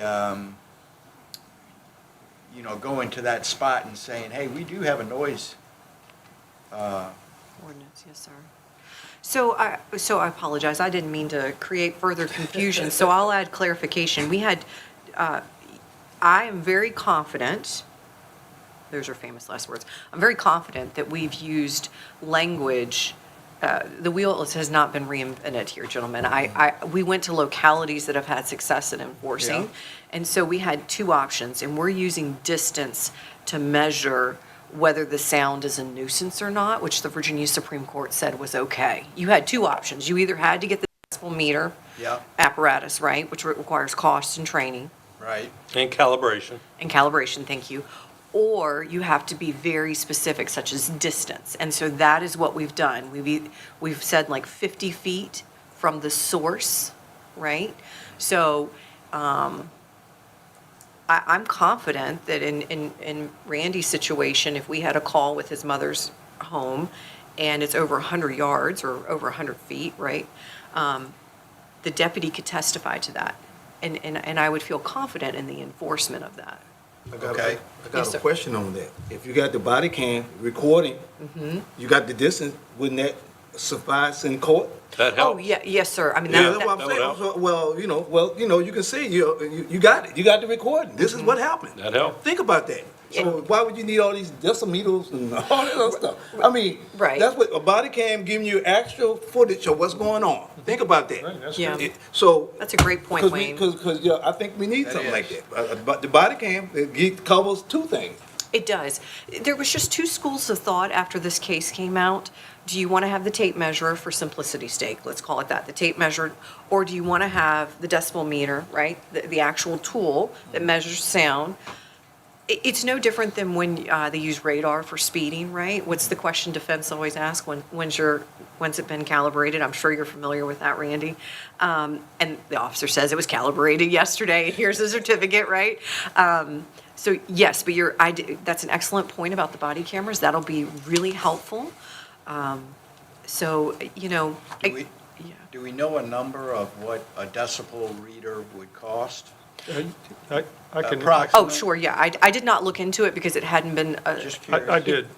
And they range anywhere from about, to get one that's decent, it looked like it cost anywhere from about $300 a unit to about $2,000 a unit. So I can guarantee you what we would be requested to fund. Well, and I won't be on board. I think this is all wonderful and great, and I think we ought to possibly get the public's opinion of it, go with it with the distance, and see how that develops. This is what I would want to know before I wanted to fund any money for a decibel reader is, how many complaints did you have? How many were you able to or not able to go to court to enforce?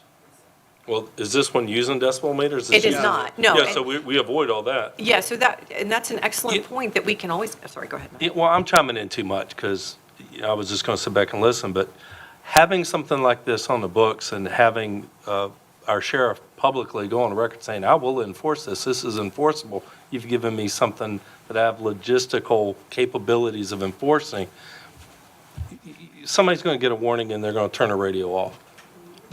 You would almost You would think. you'd almost have to invite being prosecuted. That's why having it on the books. Because the deputy's going to show up, hey, look, we got this ordinance, you're in violation. Yeah. Well, two things. Criteria to measure. Like I said, I don't know that he's actually seen this in writing. He's talked to it in principle, yes, he would. Well, if it works in other counties, he'll just do Right. what they do. And the other thing, as far as the cameras, is, I think in court, it would also be a real bonus with the body cams to say, Your Honor, I went up to the door, I knocked on the door. This is what the guy said when I told him the noise was too loud and I could hear it 2 blocks away. And I think that's something that the judge would love to see, so. Okay. Yeah, like I said, I'm in favor to it to a certain point. I can tell you, I won't vote to fund 17 decibel. Well, and we're not asking for that, But I so. will buy a tape measure if I have to. Yeah, well, and that's, right? So it's up to the board, it's your pleasure, you can table this matter, it's under new business. So procedurally, it's up to you to decide how you'd like to move forward, or if you need some more time to digest and review. Again, I'm sorry, Mr. Bill? I think the public should be able to look at it. Oh, absolutely. Well, I mean, they're able to review it, but yes, sir, if that's the will, we can advertise it and schedule a public hearing for your March meeting. Happy to, or if you want to schedule it for April, whatever you gentlemen want. You tell me when and where, and we'll get the notices and go from there. I'm really good with either one. Personally, I'd think we want to do that in April and not in March. We got a lot of things going on in March, and not that this isn't important, but I'd like to digest it and think about it a little bit, and maybe think about putting it on the public hearing for April. but I'm only one of 5. What you guys want to do? That's fine. Are y'all good with that? I agree with you. I think. Everybody good with that? Okay, so there appears to be a consensus for the record that you're on board. The consensus is you're directing staff to place this on the public hearing agenda for the April meeting. Okay, Correct. happy to do that. I will Now, get we those. may have some additions or subtractions after we look at this a little closer, but I'm very confident that if you and Randy have been working on it, I'm pretty confident it's probably pretty close to where it needs to go. Wonderful, and I heard you, Randy. I will be happy to send this to the sheriff as well for his review. I mean, obviously, it's in the packet. I wanted the board's input so they could give me, I didn't know how the rest of the board felt, and so I will absolutely send it to him as well. How about the Commonwealth Attorney? Oh, yes, sir. Sure, I can send it to him, too. Yeah, you should. Sure. Happy to. I also typically send these things to codes enforcement as well, so I will send it to the usual suspects. Okay. All right, cool. Matters presented by the board, and I'm going to start as usual with our senior board member, Mr. Jesse. Well, I had quite a few of them postponed because of the weather. But I did the emergency service meeting. That went really well. We had a new emergency. What was the guy named Randy? You're going to have to refresh my memory on that. With the 911. There's a guy named, was his name Rand? I didn't write my notes down, but anyway, they had a new guy that helps out with the 911 center and the ins and outs and the things that we're supposed to be doing with the other employees there. And I think they're a little shorthanded, but they're probably still trying to interview and get more people there in the 911 center. And that's it for me on my. Mr. Britton? Other than my meeting with the sheriff and the Public Safety Committee, I have nothing much. Okay. I don't have anything particular of any urgency to talk about. So I'll move to Mr. Harris, Bill Harris. I would like to thank everyone. We just came through this weather event. Things are getting better now, but I know a lot of people were out there doing it the whole time. The fire and police never stopped. I know we're all very appreciative of that. And VDOT and the contractors, they were on the roads. They were here working. And I know the whole board appreciates everyone's effort, and I'll say thank you. Mr. Williams?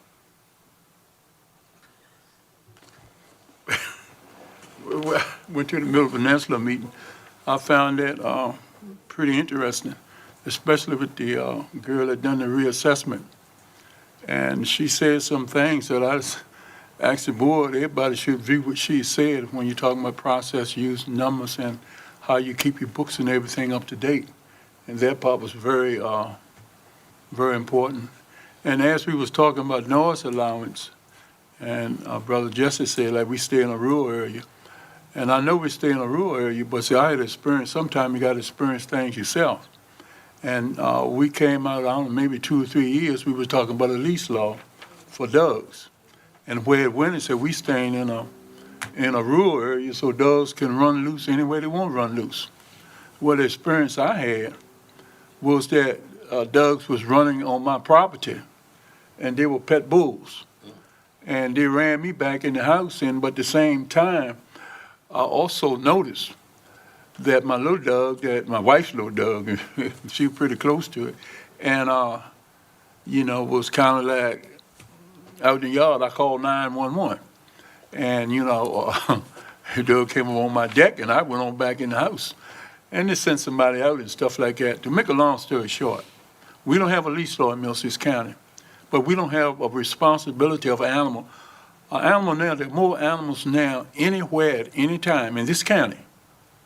And we are not having no control might be the right word I use, but we have zero control of them.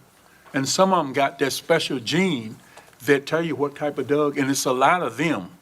And most of y'all know what I'm talking about. In the experience end up, my wife went at home, so it left me, there, and you was a guy and you stay home and anything happen, it's your fault if you're there, so you know how you feel if you're not there. But the thing that is not funny is that, you know, these roaming, we could say roaming because they had no, this is true now, what I'm saying. I want y'all to know if y'all listening. And it was 2 pet bulls. And one of them was an ugly one. And I mean, you'd be scared of it. Yeah, I got you. And I'm gonna repeat again. When he broke around, I called my dog, called my wife's dog, and these 2 things running from man the way he had. I went on in the house. You know, I called 911 and he came out, and then I turned around and called my son because I know my son had some stuff. He said, Papa, go in the house. He said, these dogs will jump right through the window. So I'm standing back talking to him, and they went up there and jumped everything on it. And my wife and me came back town. I didn't know how to tell her. Okay, I really didn't know how to say it. Killed you, dog? Yeah, The little 5, 6 pound, my wife's dog. And, you know, I went there and called a man to come up. And he said, well, did you see any blood? Did you see it actually happen? So they kind of put your hands in a stride. Do you see it happen? I said, but he was on my property. And that's what I'm saying. I'm in a rural area. Who's going to be responsible for somebody else's dog, especially if the dog had a special gene?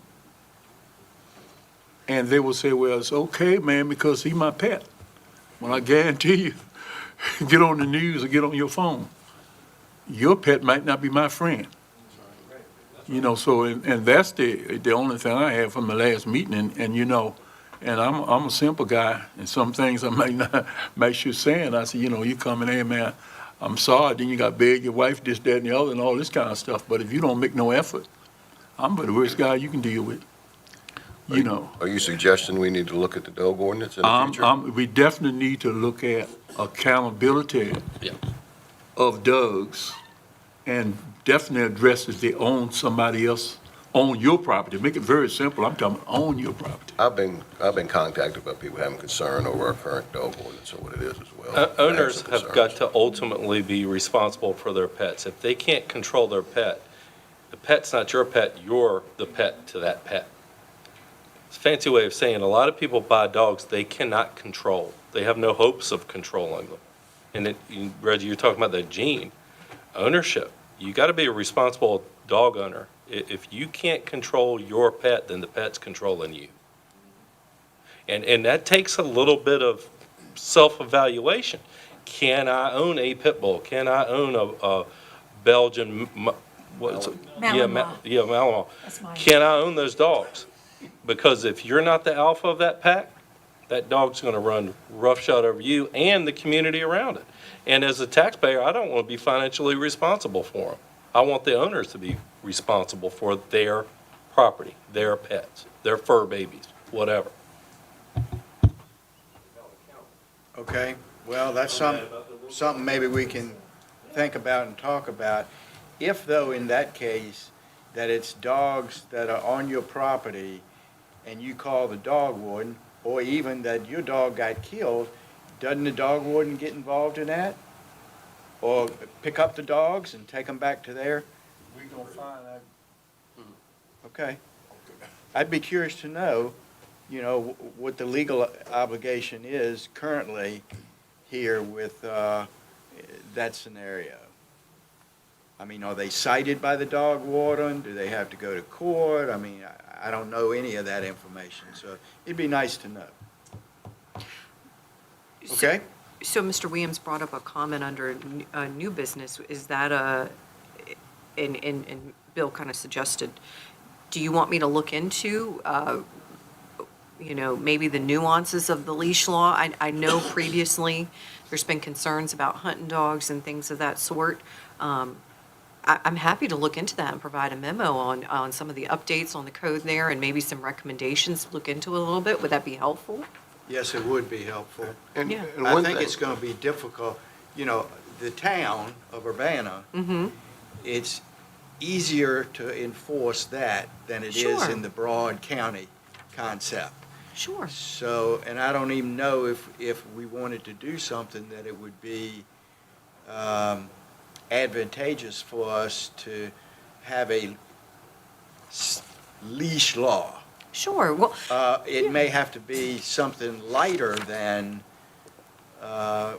what the town may have, or, small communities may or may not have. Yeah, it'd be interesting to know some of that information. absolutely. Yeah, Bill? we need to make sure we maintain our rules, but also I think it is good for us to look at it. Also, though, there's a lot of insurance companies. They'll designate certain breeds that they're not looking at insuring you if they're on your property, if you own one. Yes, sir. So when you're looking and doing your research, I don't know if some way that's incorporated into the overall policy or what, but I think the fact that insurance companies won't insure, that sends a pretty strong message. Yes, sir, it does. Yes, yeah, absolutely. I'll look into that. I think, it's a great, as Matt would say, a great segue, because I know Anne Marie and I were talking about some other updates to the animal control ordinance fee-wise to make sure that we're matching what other localities are doing. So it could be an excellent opportunity, but I will absolutely look into that. Give me some time to research that. I know it's come up periodically, and currently we have some subdivisions that have adopted essentially a leash law because the subdivision could be very, very close quarters. But, yeah, let me work on that. And I'm so sorry, Mr. Williams, Reggie. We've talked about this, about the loss of your dog. Okay, wonderful, good discussion. Moving right along. We're now at the point of public comment, and I'm going to open the floor for anybody that would like to publicly speak. Ms. Riccardi? I do not have any listed public speakers at this time. Looked like we're pretty limited on people out there. Bob, you got anything you'd like to say? Not tonight, okay. I'll take that as a plus. Okay, I'm going to close public comment. And the next item is, and I'll let our attorney do the, Yes, sir. So we'll be going into closed session. I do not know if we'll be taking action afterwards, and I do not know how long the closed session will take. I do know we will be in this room because we need, Matt needs to get his Google Earth fix. So with that, Mr. Chairman, it would be appropriate for the board to adopt a motion to convene in closed session pursuant to Virginia Code Section 2.2-3711A1. This is so the board can have a discussion regarding the personnel matter of the county administrator, and pursuant to Virginia Code Sections 2.2-3711A3 and A8. This is so the board can discuss about acquiring real property for a public purpose and discussions about selling the county-owned property, where discussions in an open meeting would adversely affect your bargaining position, and so that you may consult with me about specific legal matters, procedures, and questions about the acquiring of the property for a public purpose, and same regarding the process and legal questions regarding the sale of county-owned property.